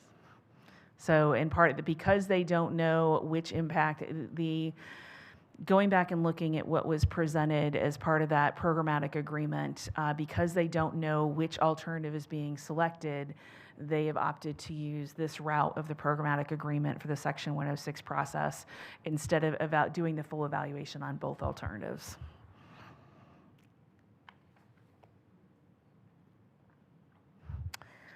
So in terms of the resolution that you have before you, and I'm going to run through these slides, and then I will ask Scott to pull up the actual strike through and underline for the resolution that you have before you. But there were 6 recommendations or requests in the original resolution to you. The first one was a request that the city be centered in conversations about the project and the process related to it, including direct representation on the merger team. The second request was that additional and potentially much less costly alternatives be explored that could meet our future transportation needs beyond the 2 that are currently identified and evaluated in the environmental assessment. Options include modernization, operation, and/or ongoing maintenance of the existing Cape Fear Memorial Bridge with or without the construction of an additional bridge in another location. Other operable designs, including different bridge types, those of a lesser span and/or those reusing existing ramps and pilings. These alternatives are likely to prove less costly and quicker to deliver. The third request is to eliminate the fixed span bridge alternative in or near the alignment of the existing bridge from further consideration due to its projected cost and negative impacts on the Wilmington community. The fourth request is postponing identification of the selected alternative until all activities within the environmental assessment and Section 106 process are complete. So that gets to the question Councilwoman Andrews asked previously, which is essentially saying, please do this analysis and use it to help select the alternative as opposed to selecting the alternative and then saying, here's how we'll mitigate the impacts. The fifth request is to exempt any bridge that replaces the Cape Fear Memorial Bridge from funding via tolling, especially as less expensive alternatives for replacement would mitigate the funding needed in addition to any grants awarded and/or available. What is struck on the bottom of your screen, and this is one of the changes that you will see that is in the substitute resolution that you have been provided, is deleting the request that you formally endorse staff comments that it will be issued in response to the environmental assessment. We are recommending that that be struck because we will bring comments back to you, detailed comments on the environmental assessment back to you for endorsement on October 6th in order to meet that October 15th written comment deadline. We have a question here from Mr. Joyner. Looking at point 4 of what we've got on the screen currently, postponing until all the activities in the 106 and EAA are complete. Help me understand all this noise around we have to be shovel ready by a certain deadline early next year. So I think that is with the current schedule that NCDOT has identified, and I'm going to let Mr. LeCarrier, our Chief of Staff, respond. Yes, thank you, Mr. Joyner. Good evening. The reality of the situation is right now we're in a public comment period, so we're actively not holding anything up. They are supposed to be pausing to receive the public comments. Can you pull your microphone forward just a little bit? Yes, sir. Sorry. Thank you. Yes. So we are actively in a public comment period. So there isn't any work, shouldn't be any work proceeding because they're waiting to hear public comment. So we're asking during the time of the public comment that we have the space to evaluate and propose potential alternatives to this, and that those then would be available to be considered and evaluated on the same basic playing field as the alternatives that have been identified to this point. And so with that, then we would suggest that any alternative that we would potentially collaborate on and agree to collectively be subjected to that full analysis prior to the work starting, rather than reversing the order. So it's simply going back to what we said in the earlier resolution, that we have concerns about the programmatic agreement and the approach.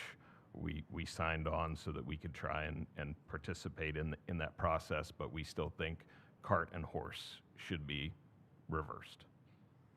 So my specific question is about the timing of a deadline in early 2027. So my understanding is that there's somewhere out there, there's information about the federal 200 and some million dollar grants that still leaves us with a $700 million deficit, or excuse me, delta for the state of North Carolina, not the city of Wilmington, state of North Carolina. But the federal grant has some sort of expiration date or timeline if we're not shovel ready by this date relatively early next year. That's what I want to understand on this point. We believe we can connect those things up and still meet any deadlines there are for the grant. That's our belief as of now. So can somebody clearly state for me the grant, or excuse me, the deadline? I don't have that information right now. We can get it. But Before nobody. we take any vote, I need that said out loud. Like, that's an important part of the whole discussion we're doing tonight. We've talked if I can just offer what I know about this, we've talked about this a little bit at the WMPO. I believe that we have to have the funds from the grant obligated by October of 2027, but we have to have a decision about which direction we're going to go with those by spring of 2027. That's the current timeline that's been shared with us. Please correct me, Mayor Pro Tem Spears, if I'm wrong on that. February, March-ish, springtime for determining how we'll move forward with the federal grant, and then October of 2027 for obligating that. That's my current understanding. Thank you, Councilmember Shandaguda. You're saying that your understanding is WMPO has to have endorsed an option. When I say we, I mean that for the project to move forward and make use of that federal grant, by February, a decision has to be made about which direction that's going. And I guess my question is, mean- and I think you and I have had this conversation Yes. before, by who? Who has to make that decision? Who is the, right, this is, every time this comes up, this is what I harp on. Who is Yes, the, there's a lot of moving parts. And, you know, I think the WMPO is definitely going to have input on, in terms of how we think we should approach funding and how this should be programmed in the STIP. I think the WMPO gives input on, you know, other things related to the project. But in terms of the alternative that's chosen, A versus B, my understanding that that's an NCDOT decision. Ultimately, that would fall to the merger team. the merger team? That's a merger Yes. team decision. Thank you for the Yes, clarification. ultimately that would fall to the merger team, and I think part of this is we don't have a ton of clarity because we've also heard things around there's flexibility in those dates. No one to this point has said, if you don't do X by Y, the funding absolutely evaporates. Who's the chair of the merger team? It's made up of members from the U.S. Army Corps of Engineers, NCDOT, WMPO, and others, and they're entities, so they're able to actually swap out people based on the expertise that's needed at that time. Yeah, thank you. Yes, sir. Mayor Pro Tem? So there, I talked to Mike yesterday, and there will be 2 members of the WMPO on the merger team. But also, I think this is an important fact, right? Not that it negates what we're discussing at present time, but also just the tolling aspect of this bridge. If the NC legislature does not approve tolling of a state road, you know, it changes the dynamic of what's going to happen here. So I don't want us to forget that aspect of this part of what we're doing, because I think it's important. So I feel like there's a lot of talk, there's a lot of activity when I'll say that I trust the information and the decisions that the WMPO or the executive director has given since I've been on the WMPO and ever since we've learned about the replacement of this bridge. I think Mike does an excellent job of informing us and telling us we can do this, we can explore this, and we can always explore the option of getting off before we're committed to anything. So I think that's very important for us to tell the citizens of this community and even have a conversation amongst ourselves where we understand that, because we're moving pretty fast as if things have been solidified and they haven't. Question, Mayor Pro Tem and to Councilmember Santaguida. It's my understanding that the WMPO is going to vote to whether we toll it or not. That comes from the WMPO. I mean, I know there's already been 2 votes taken for that. So I know ultimately the legislature will ultimately make the final decision on the toll. But on the proposal, for which proposal to go with A or B, that ultimately then is made by the state, or is it made by the WMPO? So in theory, the state should not toll a replacement utility. So from the standpoint of if they're replacing a section of road or replacing an existing bridge, it's really not something that should be tolled. Tolls are basically they've basically been used to fund new infrastructure, so additional infrastructure, another lane on a highway, a 3rd bridge here. Those are the opportunities, but an act of the legislature can obviously do whatever an act of the legislature chooses to do. And it seems like that's what the legislature has done, is gone back, changed the statute by adding lane miles to a particular existing road. They can thereby toll it because they consider it new. So they can define it any way they want to. But ultimately, the decision as to which alternative they go with is not made by the WMPO. I understand the WMPO votes to determine whether they should toll it or not. But the actual alternative as to which one whether it be a lift span or fixed span, ultimately is made by the state? It's made by that merger team that's overseeing the project. Okay.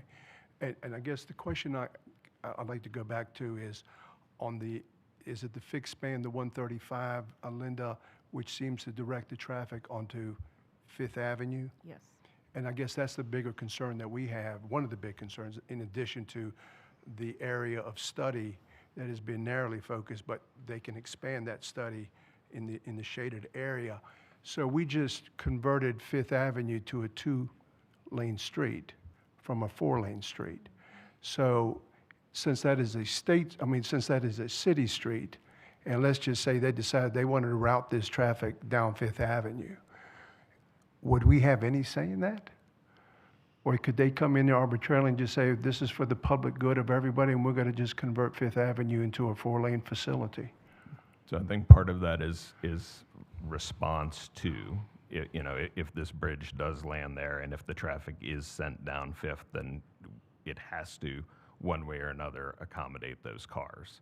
And so working to see whether or not that becomes a state utility, whether the state takes that road over, or whether we have to go out there and paint over bike lanes and turn it into vehicular travel lanes again, is those are the sorts of downstream impacts.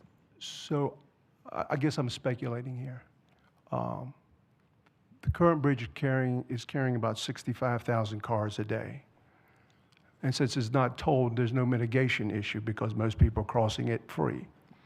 And the concern we've always had is that once it is tolled, depending on what that number is going to be and how it fluctuates, because I think on the meeting that we had yesterday, they kind of tied into some kind of consumer price index. The concern that we've all had is people diverting, going down to the Isabel Holmes drawbridge here. Thereby, that's why 5th Avenue seems to be one of the focal points that they're looking at. I guess the concern that I have is, as fast as this thing is moving, and the concerns that everybody has to keep this thing on track, I would have imagined that they would have gone ahead and done that study. They had the time to look at it, and I'm sure there's been some internal discussions as to this particular roadway and how do we divert the traffic north, whether it be 3rd Street, 5th Avenue, or other streets. And I guess that's the concern that a lot of people in those neighborhoods have. And we have a right as elected leaders to answer their concerns. And that's our job here. And I understand everybody's concerns, from the economic side to the traffic side to the emergency side of getting people to and from the bridge. And we know this bridge is going to have to be replaced. But that bridge is anticipated, if I'm not mistaken, based on some projections that I've seen, and maybe you can share this with me, to carry eventually 95,000 cars a day. So if we're going from 65,000 cars per day to 95,000 cars per day, the protection of those neighborhoods are paramount to the elected leaders here. That's our responsibility. Just like the folks in Brunswick County, when we were talking about the Southern Bridge, and rightfully so, I think the DOT got it right. We should have had a Southern Bridge because even with the Southern Bridge, the anticipated crossing numbers were going to be 75,000 at the memorial. But because that went away, because of the concerns of those neighborhoods and those elected leaders stepping up and standing up for those people in those communities, we have every right to be heard also. I hope nobody takes this personally, and I feel like some people are. But we have a responsibility as elected leaders here to address those concerns before, to be determined, because I'll say this, based on what I have seen with the interchange at Eastwood and Military Cutoff, once this public hearing is done on the 14th and 15th, it's done. And if they want to go in there and change anything, they can. And there's very little that we're going to be able to do. Yeah, we could raise a stink, and yeah, we could say a lot of things, but ultimately they're going to do what they want to do. I'd like to have at least those things addressed as soon as possible, and I think they have the resources to be able to do that. And I just want to have an honest discussion and answer to those questions. I think it's fair. This community, the city of Wilmington, is going to take the brunt of this. It wasn't supposed to be that way. But because we're going to be taking the brunt of 95,000 cars eventually through this community every single day, how that traffic is moved through this city will determine what the city's going to look like. Because it's not only going to affect Wooster and Dawson, it's going to affect Oleander Drive and 3rd Street. People getting to and from the beaches, getting to and from the airport, getting to and from where their places of business. So this is a very important decision for all of us. We want to work in a collaborative fashion with the state, with our members, with everybody involved. And I've always said that. I think we're all in the same church, but maybe in different pews. But we have a responsibility. And I hope people understand that. And I hope we can get the answers to those questions so we can help move this project forward also. But I share the concerns of the community because I'm hearing it from them. And I just want to be able to address them and tell them it's going to be okay, or we've got a problem here, and let's see what we can do to alleviate that. Go ahead, continue. So these are the recommendations. So Scott, if you can just change and put up the strike through and underline version of the resolution.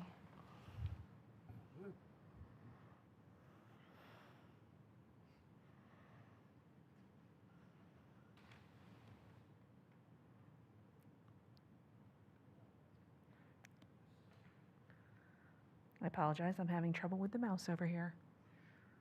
Cassidy, did you have a question? I'm sorry. I did. It's okay. Thank you, Councilmember Andrews. Linda, I'll let you go ahead and get through this, and then I can ask my question because it's in here. I'm gonna put it again so we don't forget, though. There were a couple of additions to the whereas clauses. One is whereas the City Council has remained consistent in its desire to have all practical bridge design alternatives evaluated as evidenced by the resolution passed on March 4th, 2025. And whereas the city wishes to engage its state and federal partners in good faith to identify and explore these alternatives have been added. And then one deletion, which was the original number 6, that staff comments that are issued in response to the EA be considered formally endorsed by this resolution. Again, we are striking that because we will bring back detailed staff comments for you to endorse in October.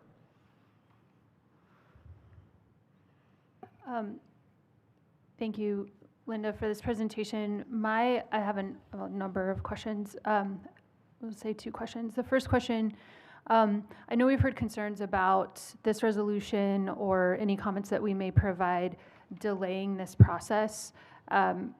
Dennis, am I correct in understanding what you just answered earlier, that there's nothing in here that would delay any part of this process? We don't believe so, based Okay. on where we are in the process. Okay, thanks for that confirmation. I want to dig into number 3 here a little bit, this paragraph about the fixed span bridge, and it might be more useful to bring up the map, because I kind of want to get into some details. I can't claim to have read every page of the environmental assessment appendices, but I have read many hundreds of those pages. And one of the things that, and we've heard this, one of the things that is most concerning to me is this bridge landing at Fifth Avenue. When I read through the appendices, it says that over 15,000 cars a day, additional cars a day, will be traveling north on Fifth Avenue from the bridge. And I'm curious about the capacity of Fifth Avenue to manage that level of traffic. Do we have capacity for that increase on Fifth Avenue? Not as it's currently configured. Okay. And then in the environmental assessment itself, I appreciate that there was a little bit of traffic impact analysis outside of the study area, and I appreciate that. But one of the things that I noticed is that Fifth Avenue is predicted in this analysis to go to 4 lanes in the future. Do we have any plans to expand Fifth Avenue to 4 through lanes? Is that anywhere on our project list? We do not. No, the work that we just did and the investment we just made is our Mhm. preferred vision for Fifth Avenue. Okay. I think maybe it's worth including in our comments, or I can include this in my personal comments, that the assumption that Fifth Avenue will be widened to 4 lanes, I think really impacts the capacity level of Fifth Avenue, and that's an incorrect assumption, and I think that needs to be corrected and addressed. I guess the other question that I have related to an additional 15,000 cars a day headed north on Fifth Avenue, I believe not only that road, but additional surrounding streets do not have the capacity for that level of traffic. And I guess I just want to state, and I think it's important for us to talk about the economic impact of that to our downtown. My understanding is that hundreds of millions of taxpayer dollars haven't been invested in downtown. And when we start dumping cars where we don't have capacity off of a monster bridge, I think we start to put at risk the economic investment that the taxpayers in this city have made in this city. And I would really love to see some projections and some data that show what happens to downtown when we've got folks taking back roads, winding through downtown to get to a concert on the northern part of downtown, or to go to Thalian Hall, or all of the other, go to the new museum that just opened, which is incredible, by the way. I really want to understand what the impacts are to our downtown when we've got folks weaving in and out. Economic impacts, safety impacts, impacts to residents, businesses, all of that. So I don't know if that's something that our staff can provide as part of our comments, or if that's something that we need to go back to DOT and ask for further study on. But I think that's going to be really critical. I am very concerned that we are on a path of a finding of no significant impact, just understanding this one intersection. So thank you all. I appreciate it. Ms. Lau. Thank you, Mr. Mayor. I appreciate adding the whereas in the new one. I took that off, but the last one in our new version. That we've remained consistent in our desire to have all practical bridge design alternatives evaluated. Last March. You have your mic on? Yeah. I'm good. I'll move it. How's this? There you go. So in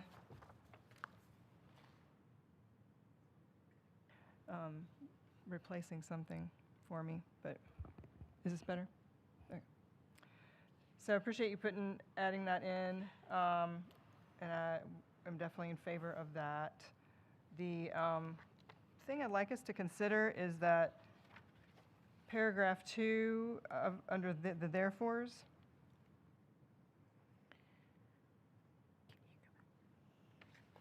I guess it's not written. And you had it in the bullet points, but I wanted to see it in the, yeah, thank you.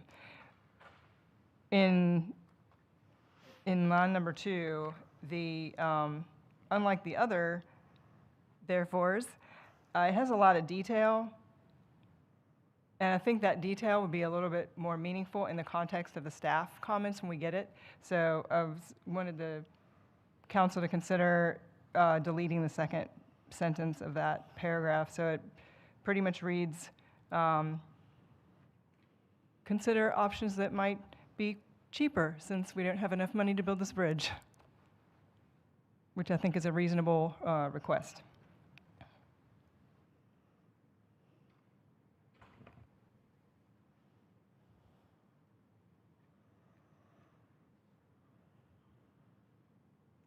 Is everybody okay with that? Can I just clarify, so then it would read, additional and potentially much less costly alternatives that can meet future regional transportation needs be explored beyond the two advanced by the EA. These alternatives are also likely to prove less costly and quicker to deliver?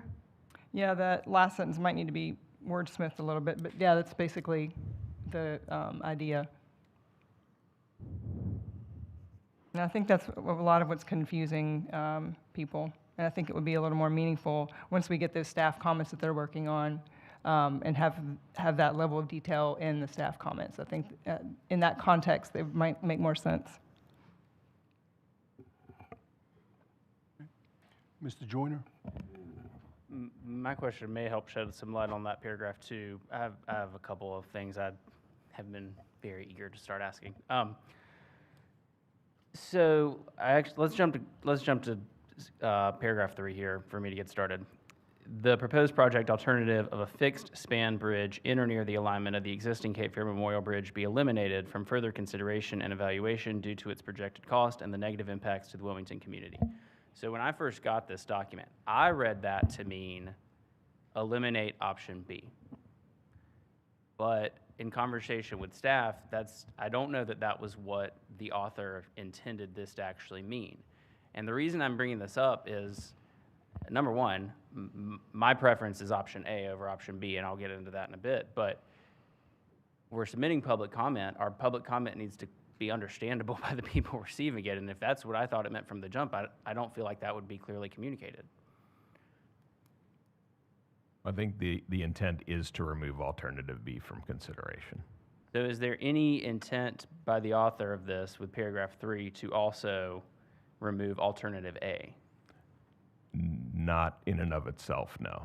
Okay. No, because that is operable, but what we're getting at overall is that we believe there may be a less expensive operable option. Sure. Right, because the choice between 1.1 billion and 1.2 billion, when you have 300 million, is still not really much of a choice. Yeah. Okay, so I guess the first point that I wanted to make is I would support option A over option B. I think the plain language of this needs to be easily digestible by the people receiving the public comment. So if what we mean is let's remove option B, I would like this to say let's remove option B. The next point that I would make is going up to what Councilmember Lyle was asking about here on paragraph 2. I agree with the spirit of we don't really like option A or option B. We would prefer a third bridge. We would prefer all of these other options and alternatives. But as somebody who has responsibility to actually getting something done in this community, I don't believe in that our partners are going to engage with us in good faith to go back and revisit some of these decisions that were made without us, that were made against the input that we put. But I don't realistically expect that some of these groups are going to come back, this merger team is going to come back and revisit us. And if that is a likely outcome, this is the moment for me to be convinced. Like this conversation, this meeting is the moment for me to be persuaded, and I'm open to being persuaded. But what I'm seeing is let's grab each other by the hand and walk in the direction of let's have a conversation with a group that may not have a conversation with us. If there's an actual plan or a proposal, I'm more than willing to go down that road, but I haven't seen that. And I genuinely would rather say option A sucks, but I can get something with option A, then these all suck and I am not going to participate and nobody's going to participate in good faith. So I think that's fair, but I think in good faith, to your point, we haven't been engaged in some of these conversations, and some of the conversations that we've had around a process forward includes the potential to revisit concurrence point 2, which would be evaluating the alternatives. And so with that, it certainly doesn't hurt our community to inquire about the potential of a third bridge. And if that gets ruled out immediately, that gets ruled out immediately. However, I don't think there's any world in which we think fewer bridges is better than more bridges, right? So if there is the potential, especially now with Shipyard being able to potentially take that traffic, if that is something that is open to evaluation, we would like to know and rule that in or out.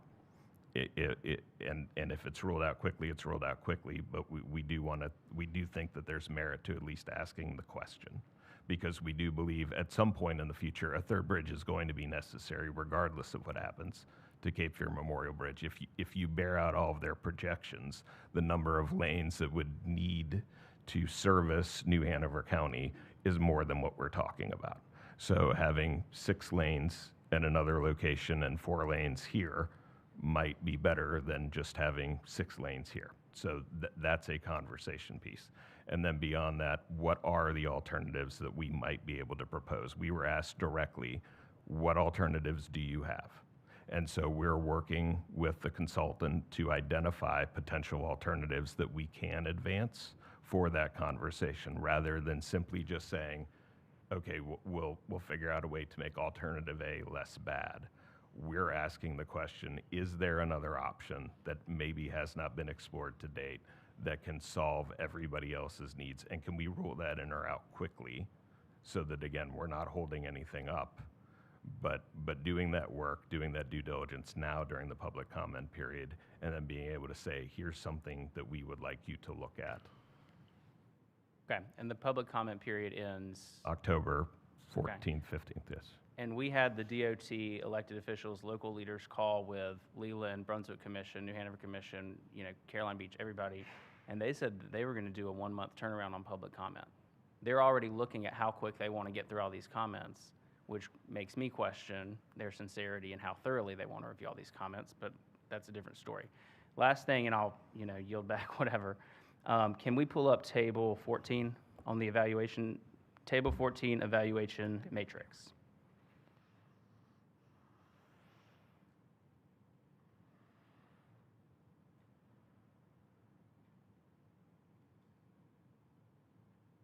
So when I was reading the environmental study, this was my aha moment. And just as an aside, environmental study may catch your ear to make you think they're talking about a natural environment and wetlands and endangered species, and that's in there. But it's not an environmental study in that sense. It's, the environment of this region, this portion of southeastern North Carolina. But anyway, this table was my aha moment of the striking comparison between 1.4 and 20.8 acres, 1.2 and 10.8 acres.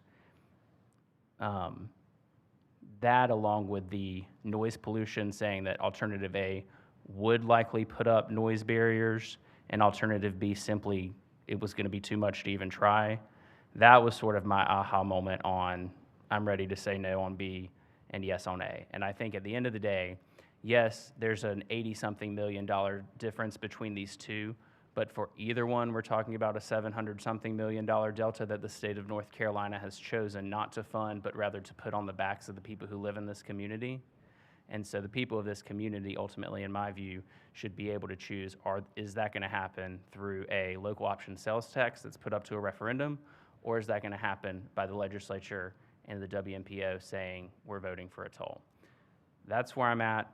I'm ready to vote in favor of removing alternative B. Whatever we do tonight, my personal comments are going to say that I'm in favor. If we go with one of these two, go with A. And that's where I'm at. Thank you. Thank you. Councilman Andrews? Thank you, Mr. Mayor. So I have to agree with everything that's been said here. We've heard that alternatives A and B provide essentially the same traffic capacity and have approximately comparable construction costs, because we don't know what either of these is going to be at the end. But what I haven't heard is what specific transportation or other benefit that alternative B would provide over alternative A that would justify all of these greater impacts on Wilmington. And what I haven't heard, and I asked this question yesterday, we had a a meeting just for elected officials, virtual meeting. and I asked, how many times has the Cape Fear Memorial Bridge actually opened for marine traffic in each of the last 5 years? And what was the duration of those openings? Because we heard tonight, some thought that this could affect emergency operations, but it's my understanding that the actual openings have been very limited since the Kinder Morgan facility is no longer in operation.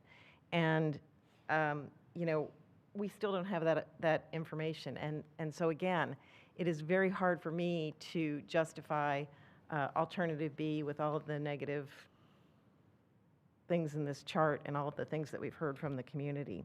So I have a lot of other questions, but for the purpose of tonight, those are my important comments. Mayor Pro Tem. Yeah, I want to go back to something that Councilmember Joyner said, and I believe that the revisions do clearly state that we want to eliminate alternate B. I mean, that's how I read it. But, and also just, I mean, I'm certain the people that would receive these comments or receive this resolution from us are accustomed to much higher level language than most of us. Maybe not you, but most of us. So I think that they would understand that we do want to eliminate A, but historically there have been multiple conversations about a third bridge. And the mayor would know that more than anybody in this room for as long as he was on the WMPO. And he also references the conversation about eliminating the third bridge that we would actually be driving across by now had Brunswick County not wanted it. So, and that was over, what, 20 years ago? Right, so that was a conversation and an action that took place over 20 years ago. So we can see the impact of that conversation. So I agree with what he's saying now that, it is bold enough. We should be bold enough to say that we don't want this. And maybe I was thinking a little bit differently earlier. Not that I was in support, again, of alternate B, but, the fact that we do need a bridge replacement. But even if there's a third option, we still have to replace the Cape Fear Memorial Bridge. But we have to do it with something that does not impact this community in a negative fashion, right? Because we're concerned about the residents of this community. We're concerned about the businesses of this community, and we have been. And I want to stress that because I'm not certain that that's not getting lost in the conversation that's being had. The points that have been made, that are being made more now, they have been being made for the period that I've been on the WMPO. And I mean, honestly, that's the mayor swapped with me to get on the WMPO, so I could, really express the fact that we were opposed to a toll. We are opposed to the impact that alternate B would have. Fifth Street is not prepared. I mean, the state that Fifth Street is in right now, it's one lane and a bike lane, right? So imagine 15,000 cars coming down Fifth Avenue. Today on my way coming home from work, I came over the Cape Fear Memorial Bridge. I went up Carolina Beach Road to go to Harbor Freight, and then I was coming back home, and I was like, well, I'm not gonna take MLK. And I came down Red Cross. And I tell you what, pardon my language, but those damn brick streets, that's not it. So, I mean, the infrastructure that we currently have is not prepared to take on any additional traffic. It's just not. So I think we're all in favor of a swap, right? I think it's fair to say that, like, let's just get a fair swap of what we have and move forward rather than to have something that negatively impacts this community in the manner that it will. And I just wanted to put that out there because I think some of that information is being lost. Great. Councilmember Santaguida. Thank you. I have a question. I think I know the answer to this, but I want to ask it anyway. So public comment ends on October 15th. There are these public hearings that are taking place September 14th and 15th. We've been told this is public comment, that's the last public hearing. And I understand that to be true. Does that include the city as well? Is this our last opportunity to respond to what we've seen and to offer comment on the record and our concerns and the direction that we would like to go? My understanding is that's what this time period is for, and I just want to confirm that this is the last opportunity that we have as a city. It's not just the final opportunity for residents. That is our understanding based on the process and where it is today, is this Okay. is our opportunity to provide the comments on the EA. Okay, so this is our opportunity to follow the process, put everything that we have based on what we know right now, put it all on the record on behalf of the people that we serve in the city of Wilmington and what we think is best for the city of Wilmington.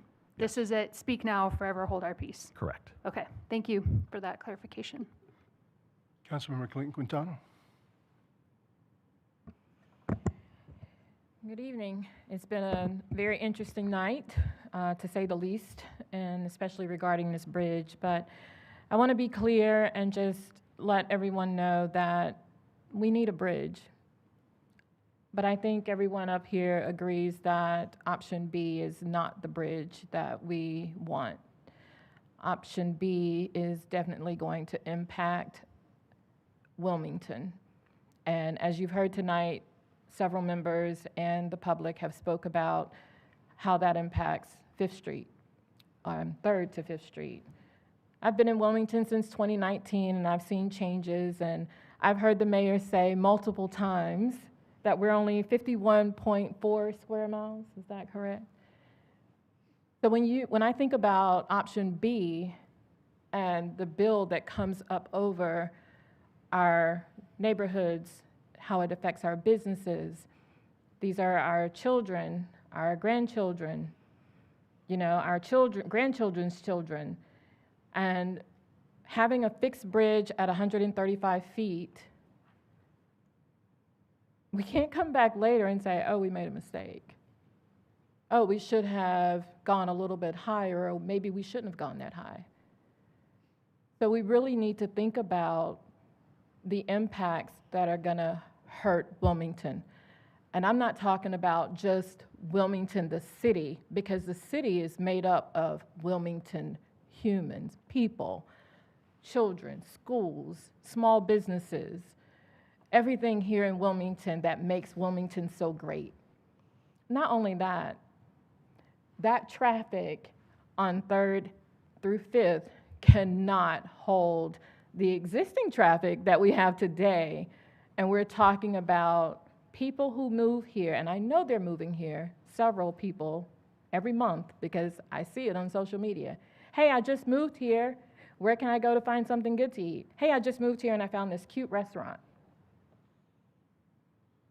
I want everyone to know that I do not support option B. I support option A. I think that you should also, but that is not for me to convince you. I just want you to do your research. Thank you. Councilmember Andrews. Yeah, thank you. I just had to say one more thing because Councilmember Clinton Quintana got me inspired to say, it feels sometimes like, yes, this is a regional transportation project, but it feels sometimes like Wilmington's being treated as an obstacle in this regional transportation project. And Wilmington's the reason that this bridge needs to be here, and I think that protecting our neighborhoods and our businesses and our residents and our environment, those aren't things that are getting in the way of progress. Those are the reason that we're here to make these public comments, and they're the reason that this regional project exists, to consider those issues. And so I'm very much in favor of passing this resolution tonight. Councilmember Lau. I wanted to follow up with what some of the other council members said and bring it home to the Wilmington taxpayer. Because instead of the traffic coming out onto 3rd Street, which is a DOT road, is going to come out onto 5th Street, which is a city-owned road. So that means we're obligating the city taxpayer to more road improvements than if we had approved alternative A. So that needs to be really high in the conversation, is what how that impacts the people who live here, as the way it's already been articulated, but also down to the financial obligation and the investments that have already been made into downtown. I have one other request. Will you go back to the renderings? Which ones? The first, there it is, yes. So the one on the far left that DOT provided to us, and even the one that the staff did, which is exciting, and when I saw that, I was like, oh, could they do what I want them to do? Do you have enough information from the site plans and the construction plans to do a rendering of what is happening when the bridge lands? Because it's really confusing from the site plan. We're trying. Again, we are limited by what has been put out in the EA in terms of the maps that you have seen tonight, as well as a diagram that kind of shows the heights of the two. We don't have dimensions, we don't have CAD drawings, so our urban designer is doing the best he can with the information he has to approximate what those impacts are. So he is working on the ramps to see if he can render that. But again, it's going to be approximate because we don't have the data that they do. Okay, thanks. Okay. Mayor Pro Tem again. I just want to say this. As a person that drives across either one of these bridges, the Cape Fear Memorial Bridge or the Isabel Stelling Holmes Bridge, what we're not talking about is the impact to 421 between the bridges. Even when you get off of work right now, you know, the moment that you get on 421 off of 74, it's traffic, right? So from there to the bridge and even the light at the Isabel Homes, well, the light, and you know, you can just make a right, but the number of people that just go all the way down until they get almost to the light and then cross over, I'm not one of those people, before they make the right to get on the bridge. Right, so even that infrastructure is not prepared for what's going to take place. And then how long before the Isabel Holmes Bridge becomes obsolete? And that's a fair question, and obviously the impacts to the bridge, Isabel Holmes Bridge, get exacerbated in a scenario where the replacement bridge is tolled, because people will go out of their way to avoid the toll. And so you'll see additional traffic diverting to Isabel Holmes because people will try and avoid paying the toll to get across Cape Fear. That's a great point, Dennis. But this is also a talking point that I've had in WMPO meetings, because just because you avoid the toll doesn't mean it doesn't cost you more money to go out of your way to get to work or to go eat at a restaurant or to go to the hospital or whatever, just because you're avoiding a toll. You're spending more money in gas, more wear and tear on your car, your tires, whatever. So there is an uptick in expenses that is just associated with this bridge in general. Correct. There's no way that we can avoid it. Correct, and I think you'd be surprised how many people stand on principle, and coming out of Charlotte and seeing the impact of the 77 toll lanes. You know, I was born in Pittsburgh. I'm used to tolls. It's a fact of life in the northeastern part of the United States. If I was in downtown Charlotte and I had to be in a meeting in Davidson at 5 o'clock in the afternoon, I would use the toll lanes because I needed to get to where I was going. But I would be alone, because the residents who were opposed to the tolls in Mecklenburg County would rather sit gridlocked in 3 lanes northbound on I-77 than pay the toll. And they made that choice every single day, despite the impact of their time, despite the cost of their fuel and the wear and tear on their car. They would avoid the toll out of principle. Yeah. Well, it's just a negative impact all the way around. So I think so many of us have said it, all of us have said it, but we just have to have the wherewithal to have the proper planning for what happens in this community. And again, I just can't stress that enough for the people that are listening, the people that are anticipating, and also, again, to the mayor's point, what happened 20 years ago, you know, had somebody had that wherewithal, we would have a third bridge. So maybe we wouldn't particularly be in this situation, but, you know, they chose not to do that. So it's just, I think we're here, we're now, just a decision that we have to make, but it's more so, it's definitely option A, alternate A versus alternate B, just because of the significance. Councilmember Lau. Wanted to follow up and see if there were other council members who wanted to modify number 2, as I mentioned. I didn't get a feel for that. JC, I'm honest, I was a little confused by what you were saying. Take out the confusing part of number 2. Yeah, so I don't think I was confused until you asked us to take it out. Mayor Pro Tem, if I may. Please. The way that I've got the changes written down for what you would be voting on right now, if you took a vote based on Councilmember Lyle's input and the rest of council's as well, would be on the revised R2 that you were handed out tonight. Number 2, at the end, under the that clause, would take out the second sentence that reads, "These options may include modernization, operation, etc." and would leave the first sentence in the third sentence. So that one would now read, "Additional and potentially much less costly alternatives that can meet future regional transportation needs be explored beyond the 2 advanced by the EA. These alternatives are also likely to prove less costly and quicker to deliver." And then in number 3, it would be specified, as Mr. Joyner suggested, the proposed project alternative B of a fixed span bridge in or near the alignment of the existing Cape Fear Memorial Bridge be eliminated from further consideration and evaluation due to its projected cost and, should be eliminated due to its projected cost and the negative impacts to the Wilmington community.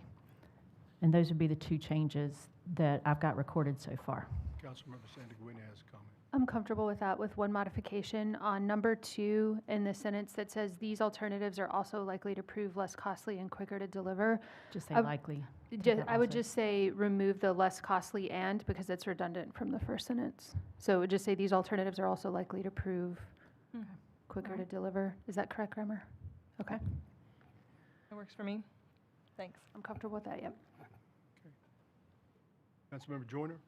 And just to clarify, we anticipate having something actually to offer to them as a proposed alternative by the end of the public comment period, and that's going to come back to us as staff comments for us to take another vote on. That is correct. Got it. I'm good with that then. Thank you. Any other questions, comments? Okay. City Manager Hawk. Thank you, Mr. Mayor. I've been messaging with our Director of Legislative Affairs, Kara Spencer, and she indicated that she has some of the details that Councilmember Joyner was asking about related to the wording of the federal funding. Wanted to make sure that that was shared with Council. Yes, good evening, Council. I wanted to let you know that it certainly can be confusing, some of the deadlines and what's due to who by when. But just to recap, many of us were together in July 2024 when we stood under the current bridge and got excited about that $242 million grant. Like so many other things, grants do expire, and there's something called a grant agreement. So at the time, that was about half of what we thought a new bridge would cost. So it was about 50%, which was pretty awesome. The grant agreement is what really matters here. So there is a budget period that the Federal Highways Administration has, and the only way to change the grant agreement would be federal action, which is incredibly rare. So if funds are not obligated by September, they are legally terminated. Of what year? 2027. Okay, thank you. Mhm.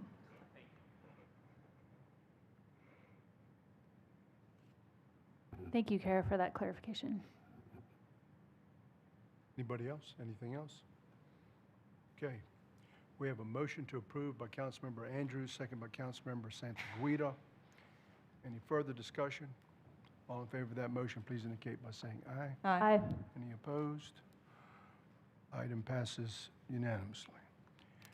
That brings us to our next item of business, and our last item of business is the report of Council's Evaluation Committee, and at this time, I'd like to recognize Mayor Pro Tem Spears, who is chairman of that Council's Evaluation Committee, to present the recommendations from the entire City Council.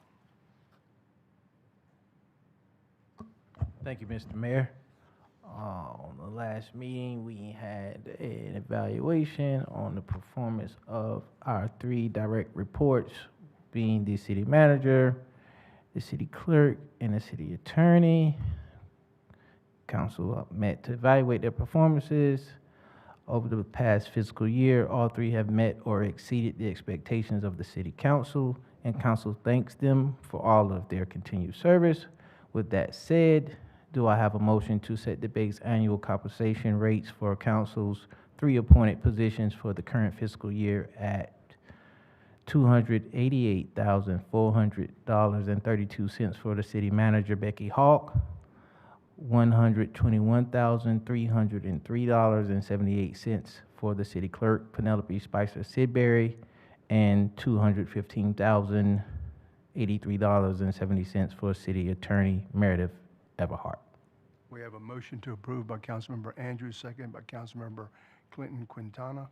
Any further discussion? All in favor of that motion, please indicate by saying aye. Aye. Any opposed? Item passes unanimously.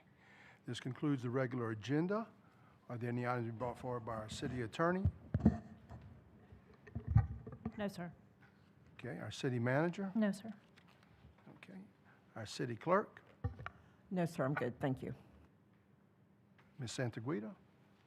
Thank you, Mayor. I just want to acknowledge Labor Day coming up. It's a really special holiday, I think, for a lot of folks in our country, particularly workers. I am very grateful for the workers who risked a lot and sacrificed a lot to make sure that we have things like weekends and regular work weeks and children not working in mines. So I'm really grateful for Labor Day and the work of all the labor folks who came before us. Thank you. Councilmember Andrews? Yes, I wanted to announce that September is National Preparedness Month, which is particularly important for those of us who live here on the coast. And the city, in partnership with AARP North Carolina, is offering a free disaster preparedness education series beginning this Friday, September 4th, at the MLK Center and the Davis Center. And it's designed to help residents prepare for emergencies, know where to get reliable information, and understand what to do afterward. And so as we move through the heart of hurricane season, it's also a good time for all of us to make sure that we have a plan, that we know how we're going to receive emergency alerts, and to check on neighbors who might need a little extra help. And I hope everyone has a safe and enjoyable Labor Day weekend. Mayor Pro Tem? Yes, sir. On Friday, I had the privilege of being able to participate in the renaming ceremony of both gyms at the Martin Luther King Center. One gym named after William E. Murphy III, and the new gym expansion was named after Coach Ron E. Davis. I mean, amazing. Just an amazing thing. So I want to thank you, staff, and congratulate you on a job well done, and such an amazing turnout from this community. You would only hope, and I forgot to say this on Friday. Shakima was making me cry. I forgot to say this, but you would only hope that you would live your life in a manner where you serve your community, that they would show up for you in such a fashion. after you have passed on. So kudos to Coach Ron and Coach Murphy. Right, job well done. And thank you, City. Very well said. Councilmember Clinton Quintana? He cried like a baby.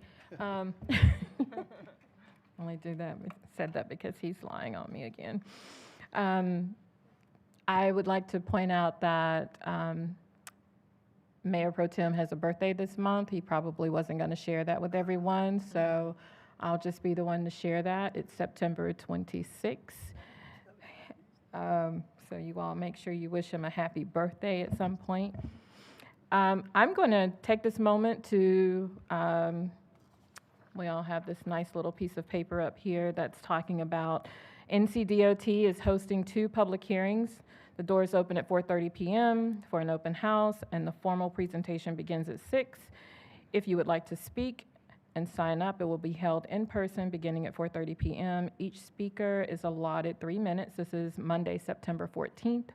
Your Wilmington City Council members, as many of us that can attend, will be there at Cape Fear Community College, Daniels Hall, 502 North Front Street, Wilmington, North Carolina. And then again on Tuesday, September 15th, this is in Leland at the Leland Cultural Arts Center at 1212 Magnolia Village Way in Leland, North Carolina. And if you can't attend, you can still comment because NCDOT is accepting public feedback through October 15th. So you can email them at Cape Fear Memorial Bridge, publicationinput.com. Phone number is 984-205-6615 and enter project code 10626. You can submit a comment online through the NCDOT's Cape Fear Memorial Bridge public input portal. I cannot stress this enough, that this is very important. So tell everyone and invite everyone to watch our council meeting over again tonight. You can find it on YouTube. This is an important project. We need everyone's voice. We need you to show up, go back to your neighborhoods, tell your friends, family, anyone that you can think of that's going to be impacted by this bridge. Here in Wilmington and surrounding areas, I need for you all to show up. Your voice matters, and we will also be posting this on our city page. Some of our council members have pages. We'll be sharing that on our Facebook pages over and over again so that you don't miss this. And don't forget to tell Mayor Pro Tem happy birthday on September 26th. Thank you. Councilmember Lau. Thank you, Mr. Mayor. The problem with going nearly last after all these brilliant and thoughtful other council members is that they've already said all the good stuff, pretty much. So I usually say I don't have anything, but I wanted to add to the Mayor Pro Tem's report on our evaluations. What a great staff we have, the 3 that report to us directly, and also the rest of the city, because they lead, of course, the rest of the staff. So thanks for all your hard work, and it's an honor to work with you. Councilmember Joyner. Happy Labor Day, happy local summer. Thanks very much. Okay. With that, we stand adjourned.